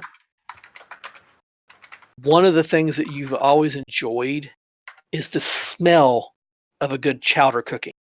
Though you're not a big fan of the chowder itself, the smell of a good chowder cooking, that smell wafts out of the Brass Hag as you get closer. Imagine Grun's gut is going to start grumbling, smelling all that. All right, well, Grun will make his way into the tavern. So as soon as you come in the door, and in Gumtar, Minotaurs aren't not really common anywhere. But as soon as you come in the door, you are immediately greeted by a very cheerful voice. It's welcome. Come. I'll find the table for you. How many is in your group? Grun starts to count slowly. Dash whisper 6. 6. Six of us. Excellent. And the gentleman that's talking, he's standing behind the bar. He's He's kind of plump. Got a nice round face. Got an apron on. He's missing one ear, and it has to be the ear toward you. So you're not sure if he's human or elf because he's actually got a burn scar down one side of his face that apparently has destroyed the ear. So you're not really sure if he's human or elf. But when he turns his head the other way, you can see the rounded lobes of a half elf. Because I have just the place for you. And he hollers, says, Tabitha, come here. And this little gnomish girl comes running out. And says, take them up to the upper level. Take them to the upper level. And this little gnomish girl comes over, and she's an adult, but I mean, she's gnome height. So just, this way. And she's dressed in colorful clothing and things like that. And she takes you up a set of stairs, and the tavern has like a main tavern tap room, right? And that's where most of the people are sitting. Like I said, there's barrels, and the most of the people down there are drinking. She leads you guys upstairs to the upper layer, and there's like an upper deck, and it actually is carved and looks like, as you begin to look at it, you realize that this whole tavern used to probably be the back end of a ship. And you come up onto the upper deck, which would be the old poop deck of a ship, and there's nicer, larger round tables set there, and there's a few patrons up there in groups drinking and eating, and there's food brashed out. And a little bit later, she drops you off, says, I'll get you I'll get you a pitcher. And she disappears into the swell. And Coram, you look down as you hear the strings of a hurdy-gurdy. And you look down and you see one of the sailors from your ship has perched himself on the hearth downstairs. And I will join you. okay. And so the two of you start playing and singing and performing, and the room's clapping and all that. And the little waitress, she comes back, and she plops down a huge pitcher of ale and plops down cups. She goes, now, first one's on the house. That's the rules as you're new to town. What would you like to eat, or do you want anything else?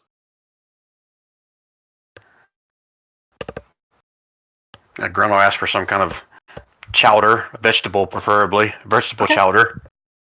She says, yes, we can do that for you, sir. Not a problem. Would you like that in a bread bowl?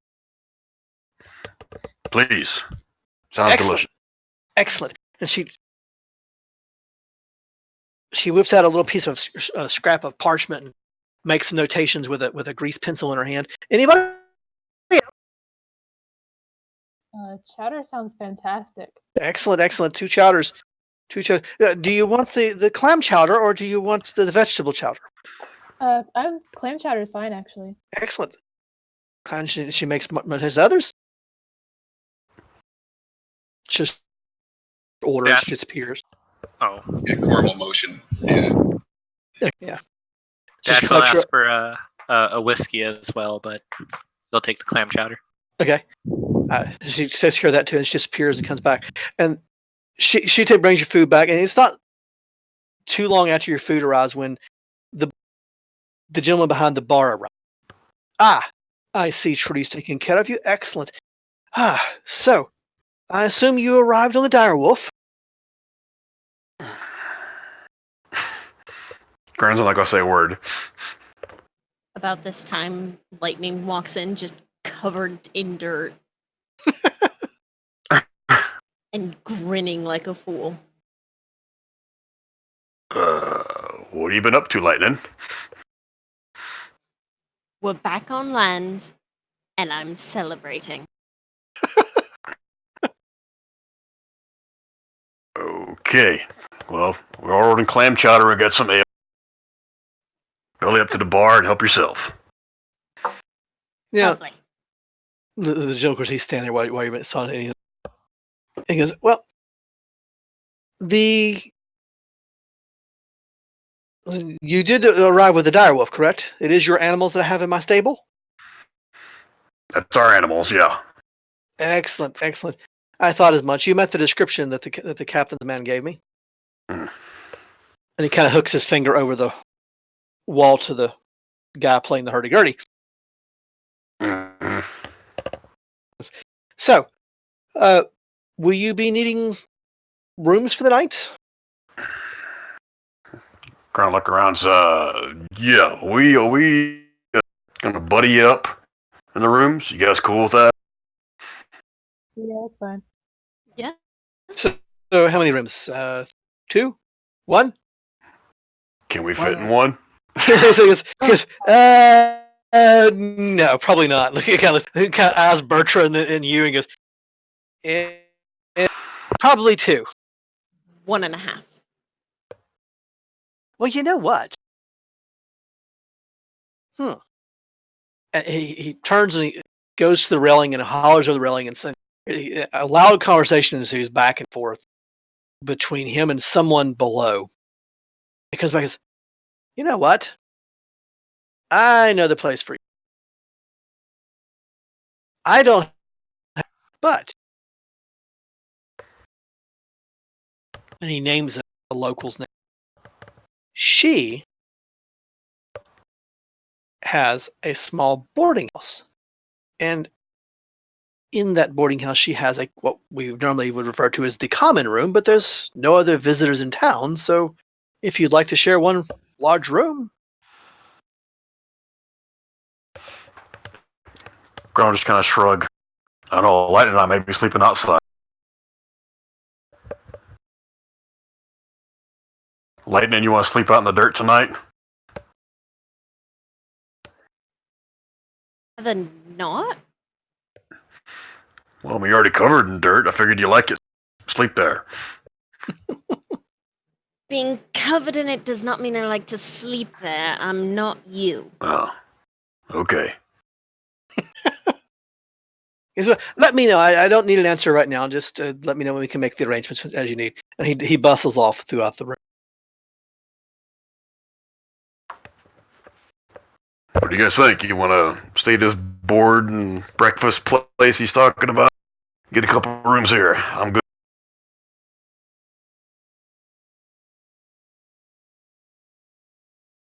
All right. We should have asked the price. Oh, yeah. Price. Are we worried about that? What? Always? Oh. Okay. Because I left a fair amount of my money back at Gumta. And I don't know how much you guys are carrying on you.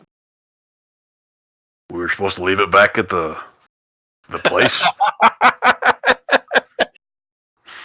You can I if you left would like. mine. Oh. Well, I didn't.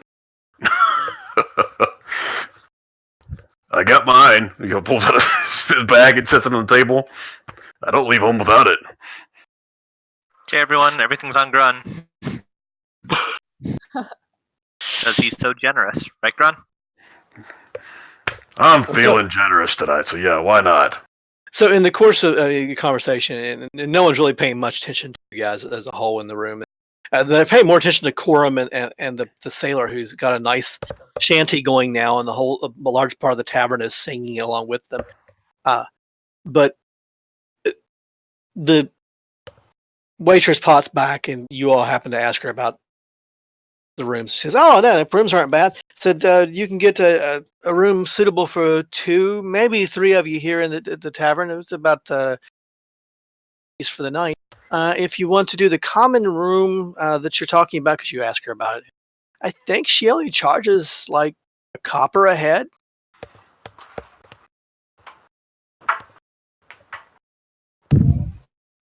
I like the sound of that. If I'm buying, I'm going the cheaper route, folks. We'll take the common room. I'll let him know, and she just appears a little while later. You all, he comes back to let you know how to get to it and all that. And you have an enjoyable evening, drinking, eating. The clam chowder. The chowder does arrive. Both the vegetable and the clam chowder is absolutely delicious. Probably the star of it all is the sourdough bread bowl that is served. Ah, yeah. Ground buys several rounds of ale, however much everybody wants. Okay. I'd say in all you spend maybe a gold piece on drinks. Gold piece. Okay. Yeah. Even with the whiskeys that Dash is buying.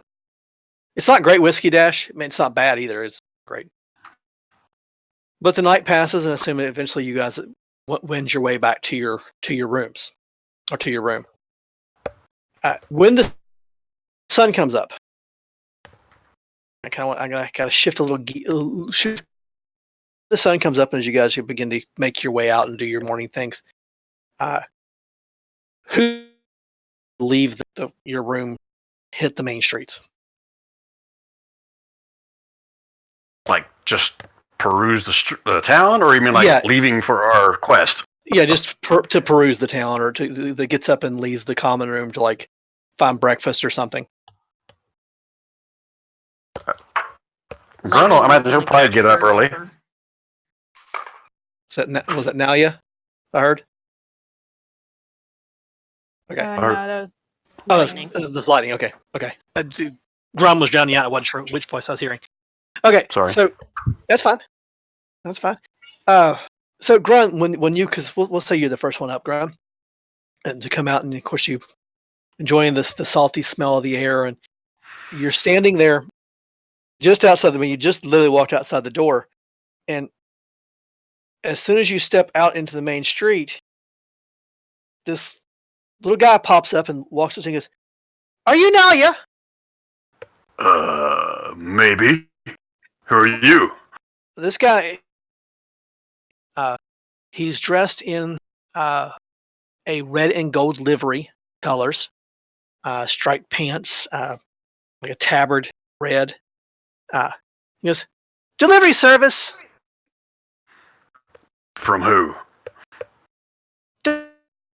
Holds up a bottle. Grun, you recognize the style of bottle. It's a message bottle, just like you to send your money back, the money back to your family. One of those. Looking for a lady named Naya. Yeah, that's me. I'll hold my hand out. He looks at her. You're not a lady. Hey, how do you know? Are you looking under my skirt? Don't need to look under your skirt. She's an elf. Had description, though. I'll get her. Hold on. I'll step back inside and wake up Nolly if she's not awake and let her know she's got a message. Yeah, I'll go in and come down. So Naya, as he comes out, you see this rather. Like I said, he's dressed in bright yellow and reds and yellows and stripes and patterns. Looks at it. He pulls out. He's got the bottle clutched in his hand, and he reaches in one of his pockets and he fumbles for a second. And he reads something. He looks at you. Reads something. And looks at you. Reads something. He goes, "Are you from the desert?"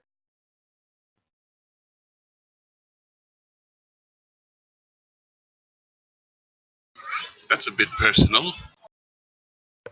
Speaking for Nalia.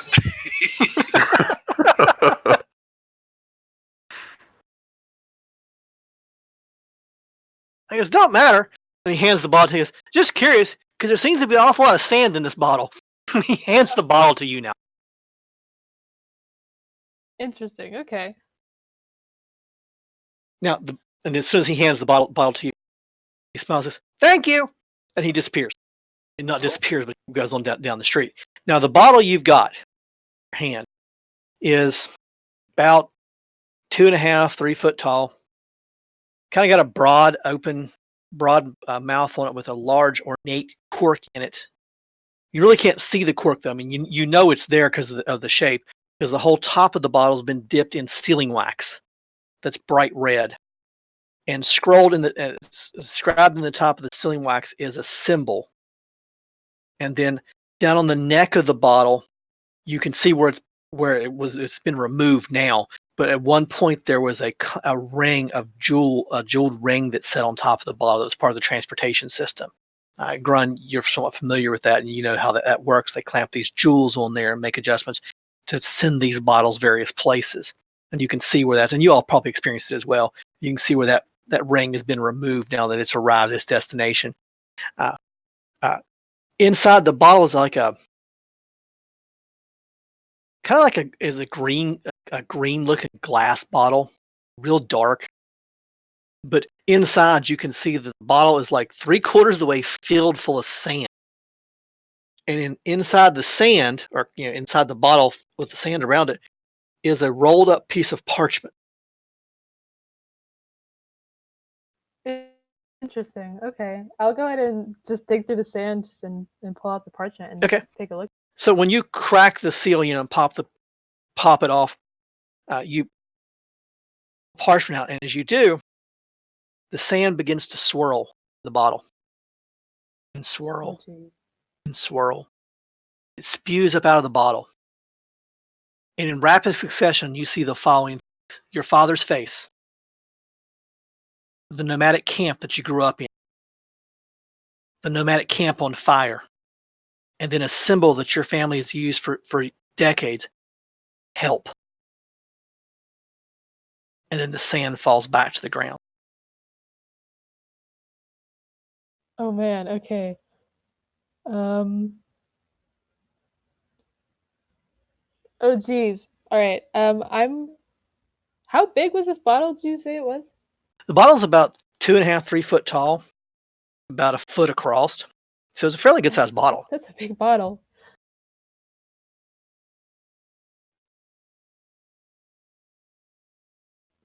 Okay.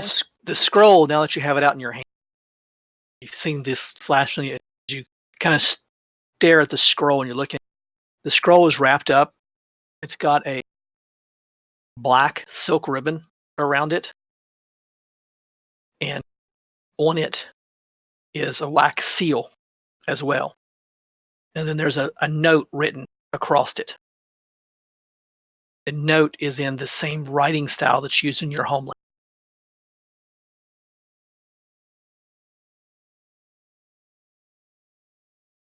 Yeah, The I'm gonna note. go ahead and break that open and read it. Okay. So the note before you read it says, use this when you're ready. And then has your father's initial. Okay, I see. And when you flip the scroll up to look at it, just reading the title, you have to force your eyes to focus for a second. And you realize this is a scroll of teleportation, single use. Alrighty. Definitely not gonna finish reading that yet. Did you do this out in front of everybody, or was this like back in some private area or whatever? I just stood like right in the entrance and just read this. I didn't go anywhere. Now you all would have seen the sand take shapes. These shapes. You would have seen a face. You all would have seen a village, the village on fire, and then you would have seen a symbol before the sand collapsed to the ground. Now you wouldn't know what the symbol means, and you wouldn't know what the face was. Only she would know that. Well, Grun's gonna just ask her what that was all about. Well, oh geez. Nalia's looking pretty distraught right now. It was a message from my father. Apparently something's very, very wrong if he needs my. Okay, so something. Do we need to go? Do we need help?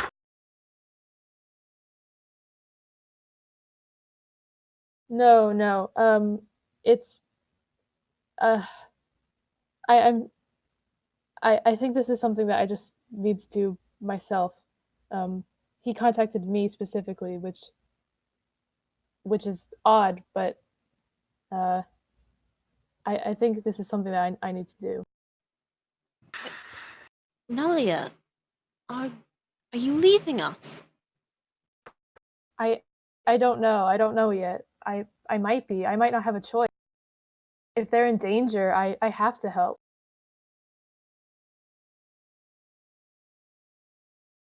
Or Grun's gonna ask. I don't know if he knows where Nalia's from or not.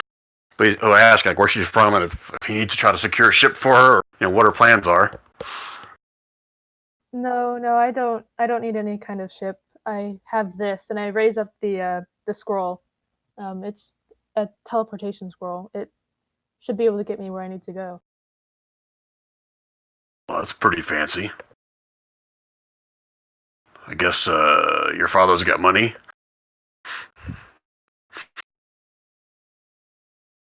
I You know guess them I don't rich really know desert it. girls?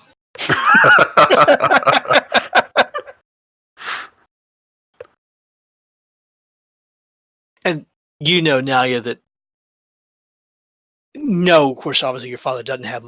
He very much led a nomadic lifestyle, but he does have friends who have resources that you tap into if his need was.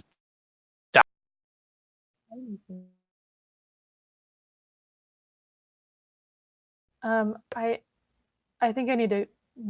I need to go back inside. I need to think about this. Something must be very, very wrong. And I'm just gonna kind of like push past everyone and go back. Okay. Well, that's disheartening. I hope everything's okay. He kind of says to nobody in general. So, was everybody up for that? And saw that, I'm assuming? Anybody that wanted to be up could have been up for that. Okay. Cora Nolly and I were the first one. You were the first ones up, but I mean, obviously, when you stuck your head back in hollering for Nalia in a common sleeping room, they probably woke up. Cora might He have been. stayed up later than everybody else, but since he only needs 4 Sorry. hours of meditation, Yeah. he would have been up still at the same time. Elves.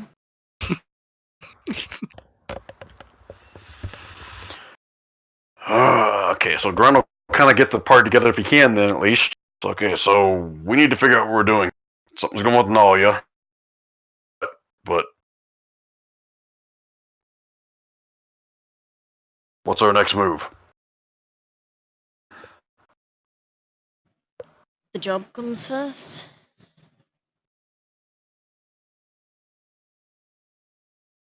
We just gotta figure out what to do with Nalia. I agree. We need to head for this.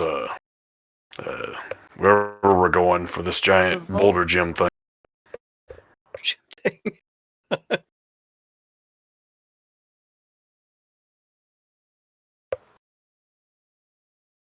Anything else anybody needs to do in town before we head that way?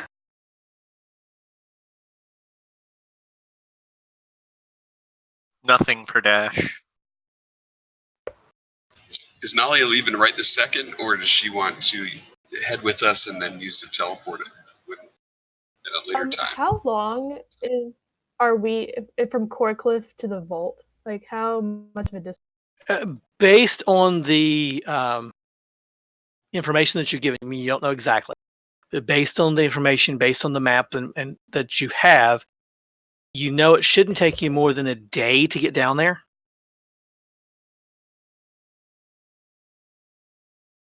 Okay. And your directions are clear. They're not perfect, but they're fairly clear.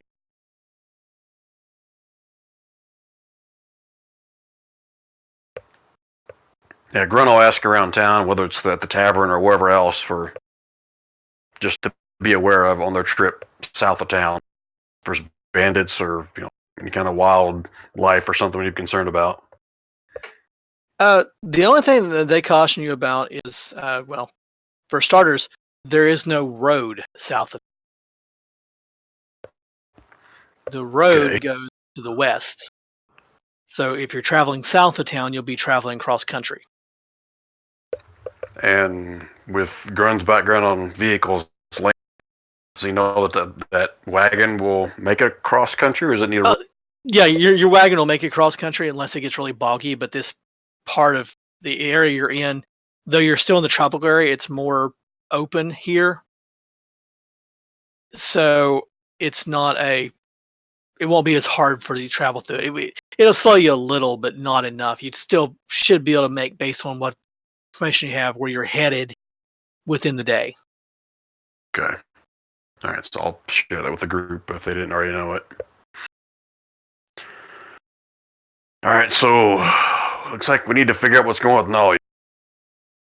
And I guess get whatever supplies they may need for this cross country trip, and I'm ready to head out.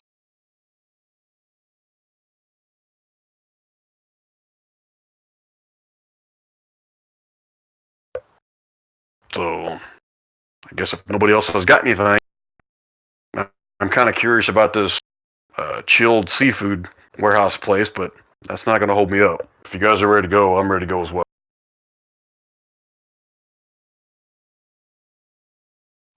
Yeah, I have literally nothing. So Corb's Ready to got all go his whenever. stuff packed. He's like standing at the door waiting for you. All right, so Grum's going to at least shout for Nalia to come back out wherever she went and try to decide what we're doing or what Nalia's Come doing. back and rejoin the group. I've got all my stuff with me. Which, I mean, I guess we would anyways, because we're leaving. So are you going? Go ahead. No, so you all know from last night that stable that has your mounts is just a block or so away. It's not that far away. Be there within a.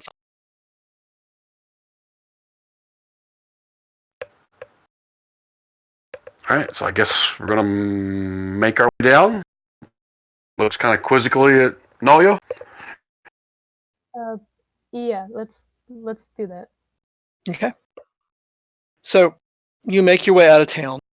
So there is no road directly headed south. Now there's paths. Don't get me wrong. There's paths, and you know based on the description, the landmarks, and the little bit of a map that you were given, you know roughly where you're going. You know that it's on the coastline. This part of the coastline is largely it's pretty rocky down through here, and still a lot of cliffs. That's hence Core Cliff. You know, Gunpowder itself is on a cliff line. Now it's Core Cliff itself doesn't sit on a cliff, but it gets kind of rocky and cliffy here. You travel for about a half a day, and then, and by travel I say you're trying to figure out, you know, the best way to travel, where to go. You finally wind your way close enough to the coastline, and you finally strike on a path. You're not really sure if it's a game trail or if it's just a regular area that some of the locals use, but you find a path and you're following the path. About dusk, you know you got to be getting close because all the landmarks are starting to line up. You're at a set of cliffs, or you find yourself at a set of cliffs overlooking the ocean, and the water's crashing in, and the waves are crashing below, and you can hear the surf and the roar of the surf. And you find a marker that leads to a trail that leads down the side of the cliff. And you know from your descriptions and what Mike had provided with you, that trail is going to lead you down to the entrance of where this location. You want to camp tonight before you proceed. What are you doing once you locate that point? Close to dusk. I guess we need to figure out what area has to give us the best cover. Is that more up here? Is that down the path? And can we even take the wagon? Well, the wagon won't fit down the path. It's just not wide enough.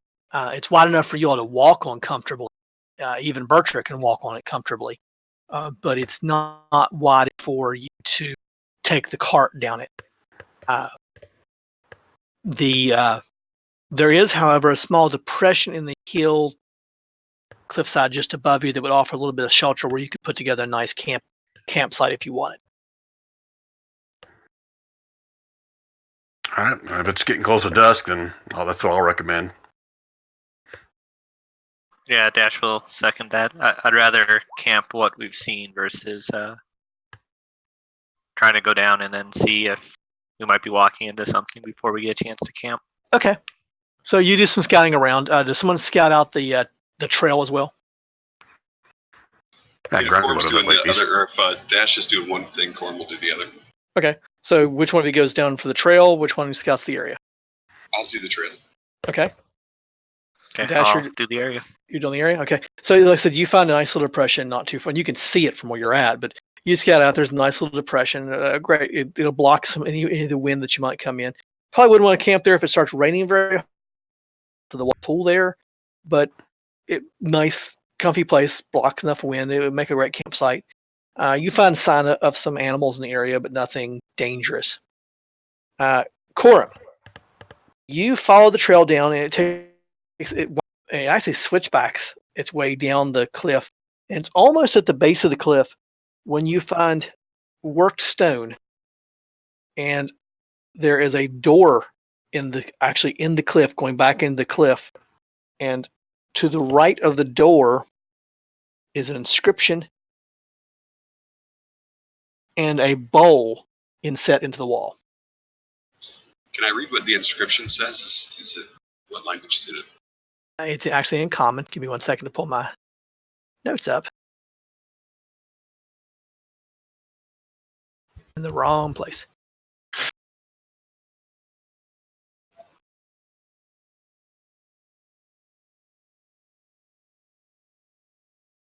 Okay, there's actually a silver cup fitted into the center of the door, and there's a small inscription carved above it. And as you're watching it, this gull is kind of watching you, the seagull sitting there. The inscription reads, "Give to receive." I think this thing wants my blood.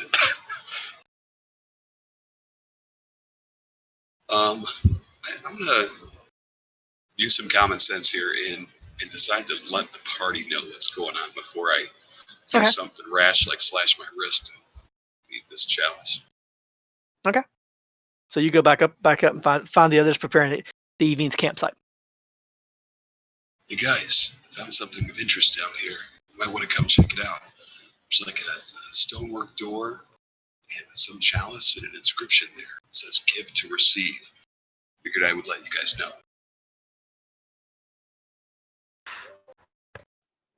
So Have I you guess the question is, already let into it? I didn't even try to open it. It could be unlocked.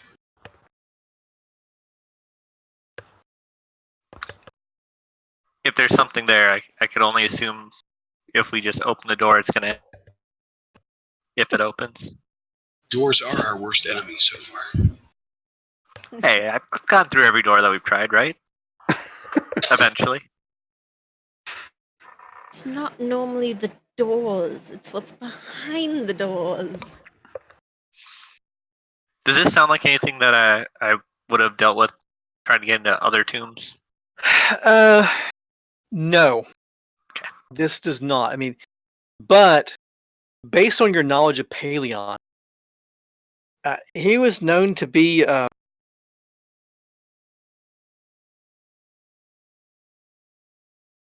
smart at locking things and securing things. So having him a puzzle sounds right up Paleon's.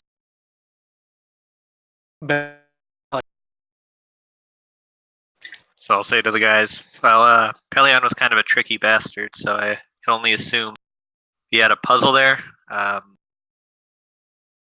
It's not going to be easy to get in. But we can go down there and take a look at it, see if there's anything that stands out. Do we want to do that right now, or Let's camp go. first? What time is it actually? Is it we're setting up camp? Yeah, it's dusk.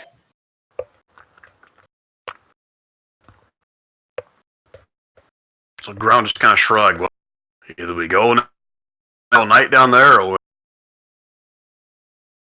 I mean, how tired are we? How difficult was the travel and stuff for us? The travel wasn't that difficult. It's no more than like doing a cross-land hiking. You had mounts to pull the cart, so you're not overly tired. No, you obviously need to tie the mounts up somewhere. I mean, they can't get down there, and the cart can't get down.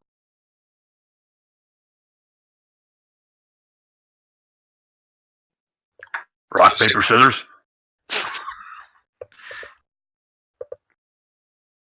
If somebody wants to tie up the mounts, I can try to look at that, see if it reminds me of any stories I've heard about him. You mean rock, parchment, knife, Grun? Yeah, whatever. Rock, was it boulder, parchment, shears? Yeah. It's called rock. Grunt will volunteer to kind of tie the horses. Okay. It doesn't take Never mind, any. That's it's fairly easy for you to secure your mounts. It's not nothing that you haven't already done multiple times. Is securing your mounts, so they're not going to wander off. Dash will head down and take a look at that. Okay. With whoever's coming with. Yeah, I'll come with. Yeah, I'm assuming we're all going. I would We're all going. also like to come with. Ooh, spooky map change. So, Corum leads you back down the hillside. Like I said, as you get closer, you get down toward this, you actually find worked stone. You find a doorway, and in the doorway there's a silver cup, and just as he described, there's a script above it: "Give to receive." And even the ledge, the stone, actually worked stone at the point. So is this right here the door? Yes, that would be the door. Okay. All right, Dash. Go to it. Okay. I'll do an investigation, see if I see any material in the cup, like maybe if it had ever held water, or hopefully not blood, or etc. Okay, give me a check.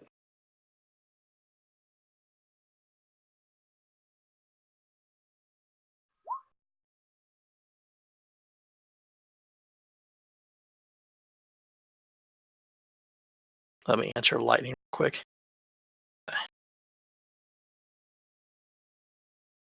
Okay. You begin looking at the cup, and it doesn't take you long in looking at the cup to notice the brown residue in the bottom of the cup. Obviously dried blood. Okay. It does seem to be using some blood. Maybe wanna sacrifice? That you did, Corum. Oh, So hey, Jace. who has plenty of blood to Safe use? assume that, Yes. I'm back to full health because Yes. Kraken or giant squid. Yeah. Just hit a long rest. All of you, if you haven't already. I mean, you've had more than 2 nights of sleep. So Otherwise, if no one wants to volunteer, there's Dash will start rolling up his sleeve and start pulling out a dagger. Grun's gonna hold his hand up. Wait, why don't we grab one of those seagulls, cut their heads off, and put it in there? Why does it gotta be your blood? Well, it may not require it, but I'm a believer in what it's I saying. want to receive an elf, not Give. a seagull. If you want to try to capture a seagull real quick, go for it. Grun will try to make some kind of seagull sound. okay, Grun starts squawking in a remarkable imitation of a seagull, and the gull that was watching Corum before has flown back over to observe you all again. He looks at you, and when Grun starts squawking, he flies away. It's like, nope, I want nothing to do with that. Okay. I gotta work on my disguise. Dash will cut his forearm on the back of it. Don't do that. Too late. Dash already cut. Okay. You And fool. are you dripping? What are you doing with it once you cut for? I'm gonna drip a little in. Okay. You drip a little blood in there. How much are you dripping in? How big is the cup? I assume it's like 12 ounces, a goblet. It's a goblet. Okay, I'll put in just, I don't know, 3 ounces. Does that sound like a amount of blood? That'll work. I can deal with that. So let's do this to Compare Dash. it to a 12-ounce beer. So I just adjusted your hit points, Dash. So Dash carefully bleeds into the cup, and when it reaches a certain point, the door itself slides away and reveals. If I can get that token. There we go.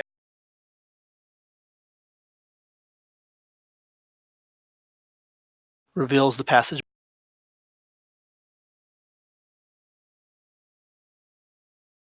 Okay, Dash will tie up his arm real quick. Yeah, what do we see? So the tunnel goes into the cliff. Then it begins dropping down. And I said, you were low to the water anyway. Doesn't take a genius, particularly someone who's been around the water, to realize that the tunnel is going below the water line. And looking at the night sky coming, am I assuming that the tide's coming in, so this place is going to flood soon? No, the tide is the tide would be coming in, but the entrance is high enough to avoid high tide. Okay, all right. At least a normal high tide, provided not a supermoon or something like that. But no concerns of drowning. But obviously, it's below. It's going downward. Well, I wasn't concerned until you said, "Well, normal. This is a supermoon." Or yeah, well, there are two moons in Eldarin, so. But honestly, Grun doesn't have any concerns about high tide flooding this place, right? No, there's no concern there. Okay. So it does descend below the water line. The stonework inside is crude. It's unfinished. The floor is littered with a lot of loose stones. There's a thin layer of briny ooze that kind of coats the place, but that's more because of it seeping in from the walls than flooding in the entryway. At the end of the tunnel, there's this. It kind of goes down and curves to the right. It seems to open up, at least from what you can see here at the entry where you're standing. All right, Graham kind of look around. So, what we doing? Are we going to go rest? Or are we going to rest here? There's no rest required. Let's go. I would rather rest inside just in case the door shuts. I don't want to have to bleed again. Lighting, do you want to take the lead, or do you? Lighting is already. Lighting as you go in there, the workstone works on it, and then the passageway kind of widens out a little bit, and it kind of turns to the right. And again, you're going down constantly. Before we get too far in there, Pretty I dark was down thinking here, about this. everyone. Who has that potion of miniaturization? I think Bertra has that. Bertro? I don't know if you Okay. want to hold on to that, and we might need that for that stone. It might make it easier. Hold right there, Lighting. Don't get too far ahead of the. Now, as where you're at, it kind of opens up in there. Bertram just poofed. Yep, sure did, didn't it? I can take care of Bertra. Bertra will take up the rear, and Hey, Jason, something seems off with the lighting, unless this place is just permeated with extra darkness. okay. Actually, no, the lighting is perfectly fine. This is actually a new set of map tiles that I have created that create this illusion. So it's something I'm trying. We'll see how it goes with this one. So lighting, as you go down through there where you're at, it opens up into a chamber. Okay. So everything is kind of crude in there. At the end of the tunnel, you discover a small chamber. There's some rotten wooden planking piled in one corner up away from you. That's kind of brownish, yeah? Yeah. Actually, those are a little bit further up, but you can't see those from where you're at, but you will eventually. Wait, is that a body? There you go. Now you see what I want you to see. Yes, there is indeed a skeleton there. I will Bertra up.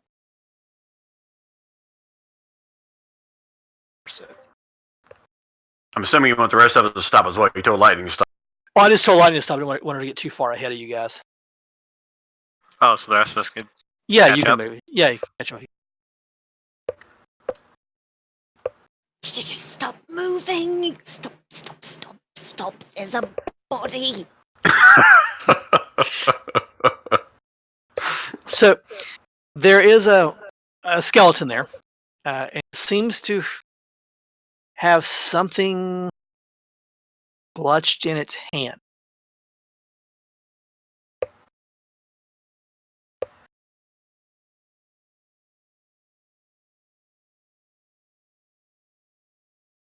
I'm assuming Lightning is pointing in the direction where this body is, because I don't see anything on the map.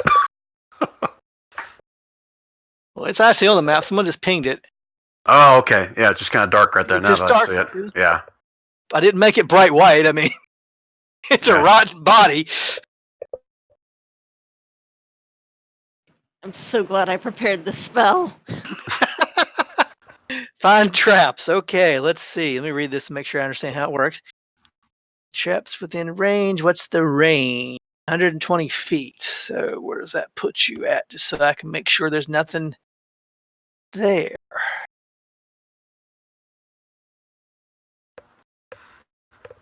Of course, I got to zoom out so I can get 120 feet.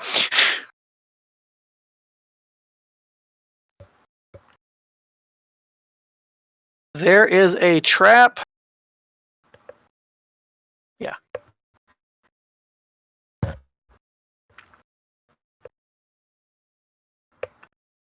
Here.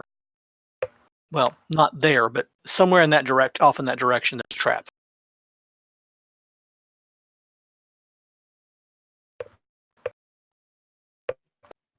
Dash, come here Ye- real quick. I need you to disarm something for me. What? So you see where the body is? Okay. About diagonal to our left, right? They kind of do left, right with their hands real quick. Mm-hmm. You Right just want to point to it? of it, yeah. Over there. And my ping isn't working. Yeah, there's a trap. It just went off. Yeah. Hey, if it just went off, we're good. Can you Do we- find it and make it not work? Okay, does everyone want to back up just a bit? I guess I'll make my way over there. Do you know anything about the trap, or just that it exists? It exists and it killed that guy. More likely than not. And that skeleton is very just dead, right? Yeah, You it's can't very tell dead. that. Yeah, Okay. it's I just- it's very. I don't know if It's there's not. anything medical that I could tell from it. Like, was it crushed or? Oh no, it's an intact skeleton. It looks appears like, to be dead. yes, it appears to be dead. Yeah, says the DM. in a Okay. world where skeletons can get up and walk around, it appears to be dead. Since we're not in Can I- Ravenloft, you should be okay. Can I tell that it is it just look like a fall trap, or can I investigate to doesn't- see what's going on over there? Okay, so you go over and you carefully look at the skeleton, from a distance. It looks like, based on there's a few pieces of rotted clothing left. It looks like was attacked by something and then probably bled out. It doesn't look like it was killed by a trap. Okay. Well then, I guess I will take an arrow, and I'm gonna move a little bit closer to where she pointed, Mhm. or where lightning pointed, and then I guess I'll do my best to investigate and keep a little distance and just see if I Okay. can Like roughly the- there. if it's gonna fall or if it's Okay. pressure sensitive. Okay, give me your investigation. Okay, so you spend a good 10 minutes looking at the wall. It's rough, cut wall, unfinished wall, poking at it with an arrow, tapping on it. You don't find any trap over there whatsoever. However, you do notice that there's a secret door down here. Yeah, there it goes. This whole wall here appears to be false. Okay. Well then, I guess I'll let everyone know and be like, well, I don't see what trap you're speaking of, but this wall seems to be pretty fake. Now, Dash, when you were looking at the body, you did notice that the skeleton has something. Okay, well, I'm just gonna pick up whatever the skeleton has and take a look at it. So, as you in the process, you pick up the item in its hand. It's a rock.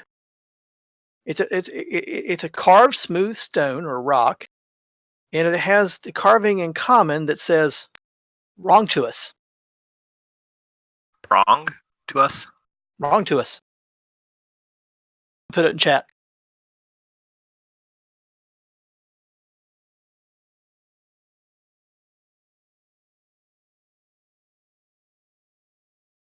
Okay, I'll share that with the group. Anyone have any ideas? I hypothesize that's the opposite of righteous.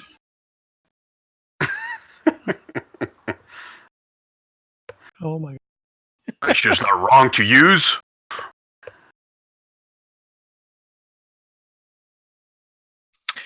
Hey, Wrong Birch to or Grun, use, wrong to us. What?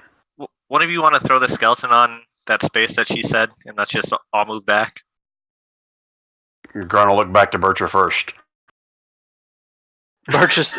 Bertha walks up, picks the skeleton. I think I can do that. Hold on. I gotta zoom in so I get closer on the map. And I'll toss the arrow about right where I'm looking to make it land. So hopefully right on that square. She tosses the skeleton over there, and it hits the wall, breaks in several places as it clatters down. It's no longer a whole skeleton, but it clatters down to the ground and falls onto the floor there. Nothing happened. Lightning, I don't know what your trap thing is. I don't see a trap. I don't tell you.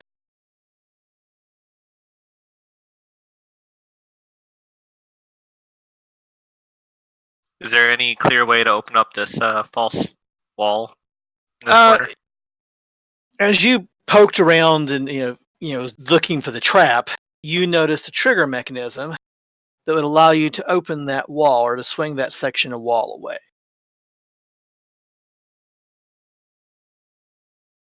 Well, once again, I'll mention it to the group and I'll be like, do you guys want me to try to open this or do you want to check the rest of this first? Grun will suggest we clear the other rooms out before we open any more doors. You.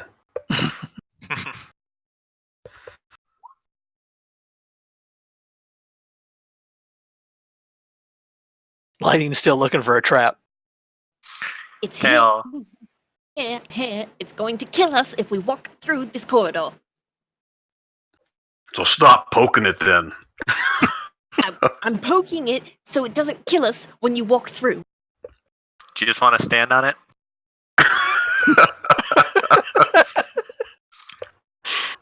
Wait a Dahlia minute. can heal you up.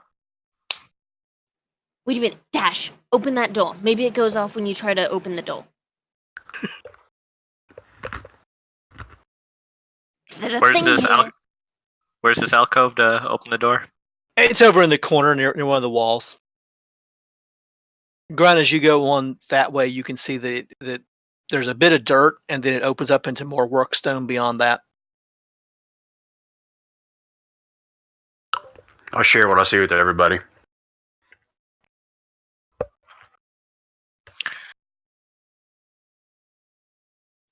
I'm All right, guys.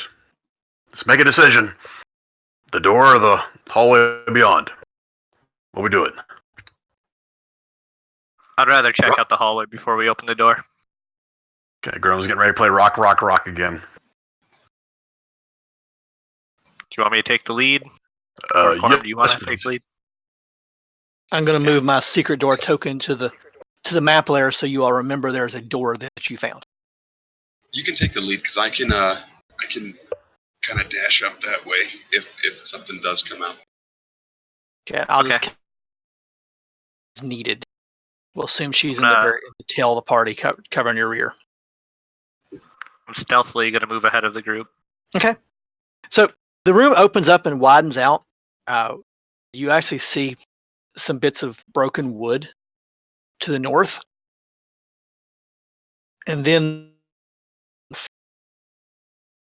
seems to hook to the north a little bit, and then there seems to be another passage to the west.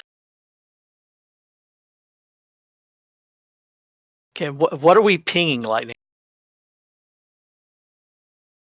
It's working now. Okay, happy this working now. Okay, just checking. Okay, I'll communicate softly to everyone else, and I'll keep moving forward.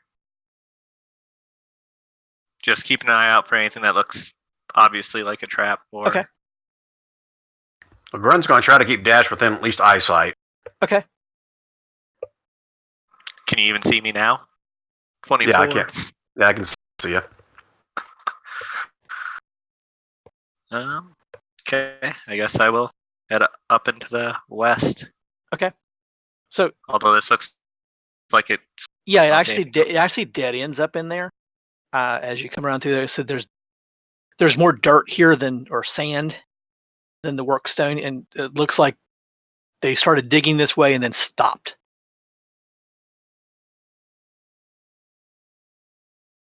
Okay. I'll move back this way. The passageway goes to the north. Then it hooks around and goes almost straight south, opposite side of that wall.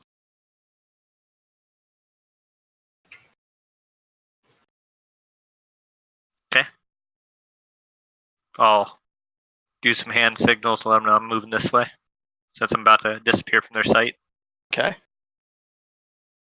So you go around the hook and head south. Now the passageway heads almost due south, or in relation to you, due south, and then it hooks back around to be to your left, but back to the west, or back to the east, rather. Sorry. I'll ease along this wall and poke my head around the corner. As you poke your head around the corner and look, you can see that it opens up into a nicely worked chamber. The stones and the walls, it's well crafted there, whereas the rest of it was all rough work and rough shod stone. It opens up into a nice round passage or round circular room. Now, you can't see much, but it looks like there might be some debris or something on the floor there. Like it looks like it maybe from the roof falling down, or Possibly. Okay. Kind of hard to tell from this distance, being dark. okay. There is no light here. I'll move slightly further forward. Yeah, Looks definitely. like there's something to the north side. Yeah, Very good. definitely some works. The stone is worked.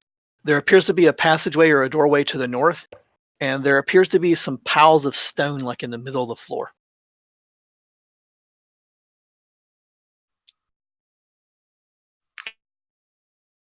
Do I see anything that looks like might be a trap, a trigger, any kind of depressions, anything that Give me an investigation check. See what I'll you see. I'll look back, and once I see Grun, I'm just gonna hold up my hand to tell him to hold on for a second, and I'll do a quick investigation.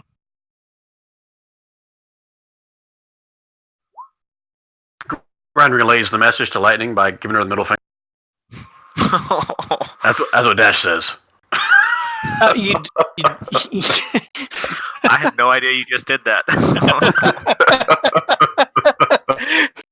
So, you don't see anything that would indicate, a trap or anything like that. But you do see that the stone here, it's much better quality, it's much better work, and there's obviously piles of stone, of loose stone, in the middle of the floor. Blue stone or loose stone? Loose. Sorry. Okay. Well, I'll signal for everyone to come forward, and I'll just let them know that right now it looks like we have an open chamber, and we can either go check the door to the north, see if it's locked, or we can go back and check that secret door and knock it out real quick. Hearing no arguments, I guess I'll move towards that door and just see if it's trapped or locked. You said there's something to the south too? No, nothing to the south. Okay. Just to the north. Okay. Okay, 120 foot. Okay, now our Lightning. You are detecting traps, and found a stupid little effect button there. Here.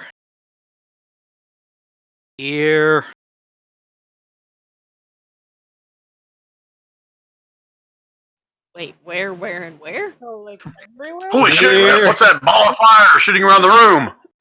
Yeah. So everywhere. Here. Here. We're Basically, standing on top of traps. This whole round room appears to be a trap of some kind. Okay, the graphics showed up late and very delayed for me. So It's just okay. the room. The Run room in one step general. back. Does she learn the general nature of the danger pose? Why did I just lose part of my map? I think Like that, lightning drew that. Oh, okay. I see what it is now. I was like, The pit of despair is active. I'm so glad I stepped backwards. yeah, that wasn't me. I was like, why did my room go white? Okay, yeah. Generally, the whole room tends to be is glowing as far as you're concerned. Lighting. So, fun fact, everyone. No.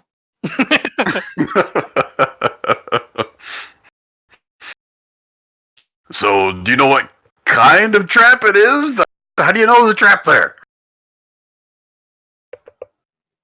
I'm a cleric. I have access to these wonderful things called spells. Out of Magic character? shenanigans.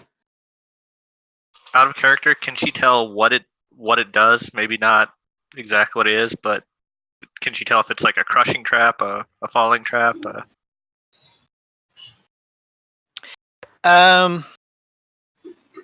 She I guess learns I don't know how that spell works. Yeah, so. well, she learns the general nature of the trap.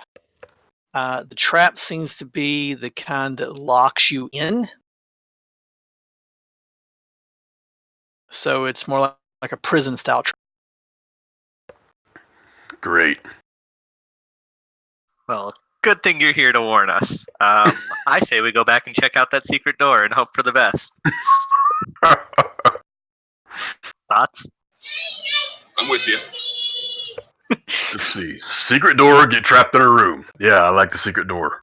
I mean, we might be able to get into this out of this trap room, but I'd rather check out that secret door, and maybe that's the right way to.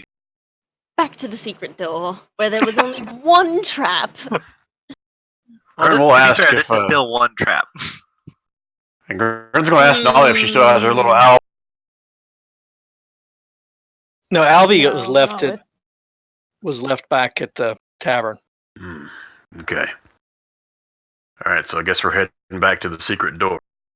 Yeah, I moved Bercher back there. Sorry about just whiting out an entire. That's okay. I thought because of the way this map is created, I thought I had deleted the tiles by accident. I was like, oh crap. Yeah, I felt really good that I stepped back.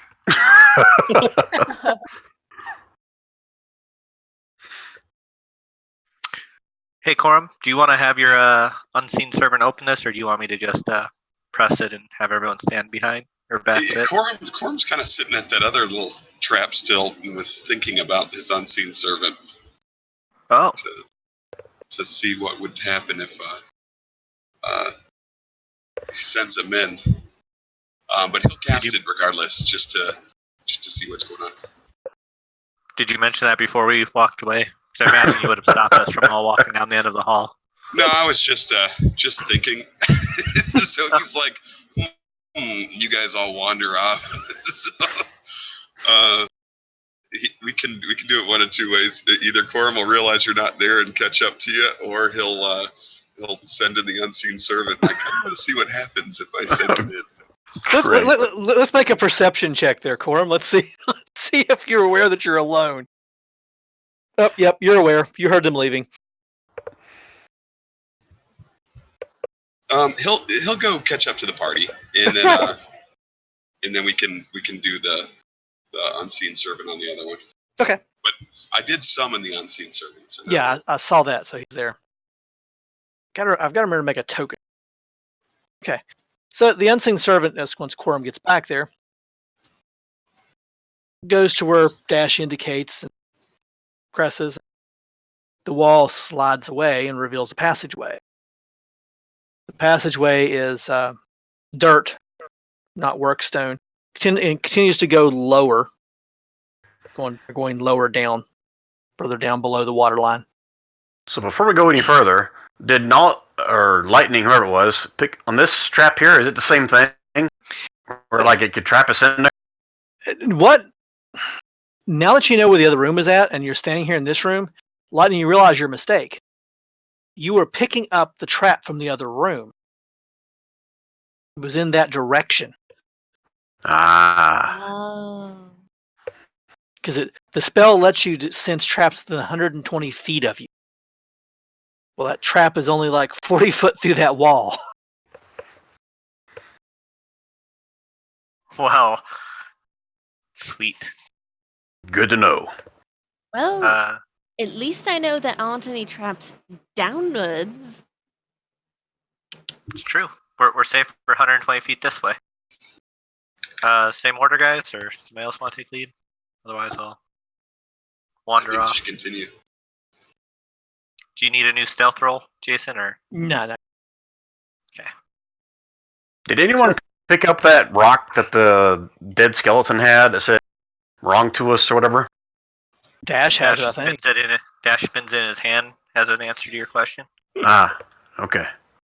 I don't know That if you really can see it sucks. from back there, but nat 20. You just used both your nat 20s. I know. The That's odds of getting fantastic. 2 nat 20s in a row like that are stupid low, too, which means So- I'm going to get burned. I'm gonna hold up my hand.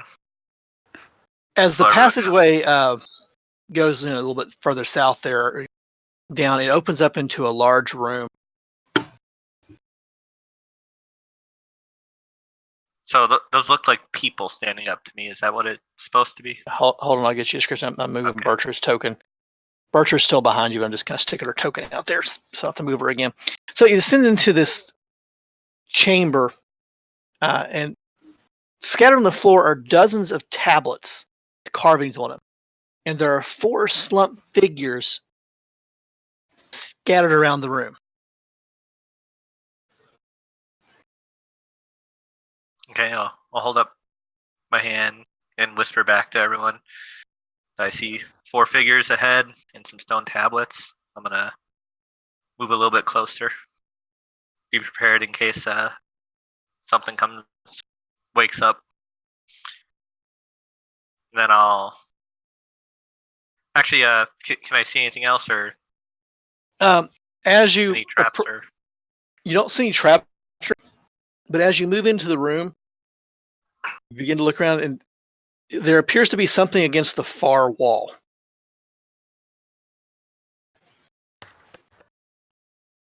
As Cora moves up there, you can see these scattering of tablets around the room, and it looks like it might be, maybe it's an altar. Perfect. Altar. These things are definitely going to come back alive and murder us. Those look like people. Now that I've gotten closer, do I have a better idea what they are? There's some kind of slump figure, and they're slumped down over it, or slumped down like scattered throughout the room. They do kind of look like a person. Is there a smell of any type associated with them? Yeah, there's kind of a salty aroma to the Sorry. room.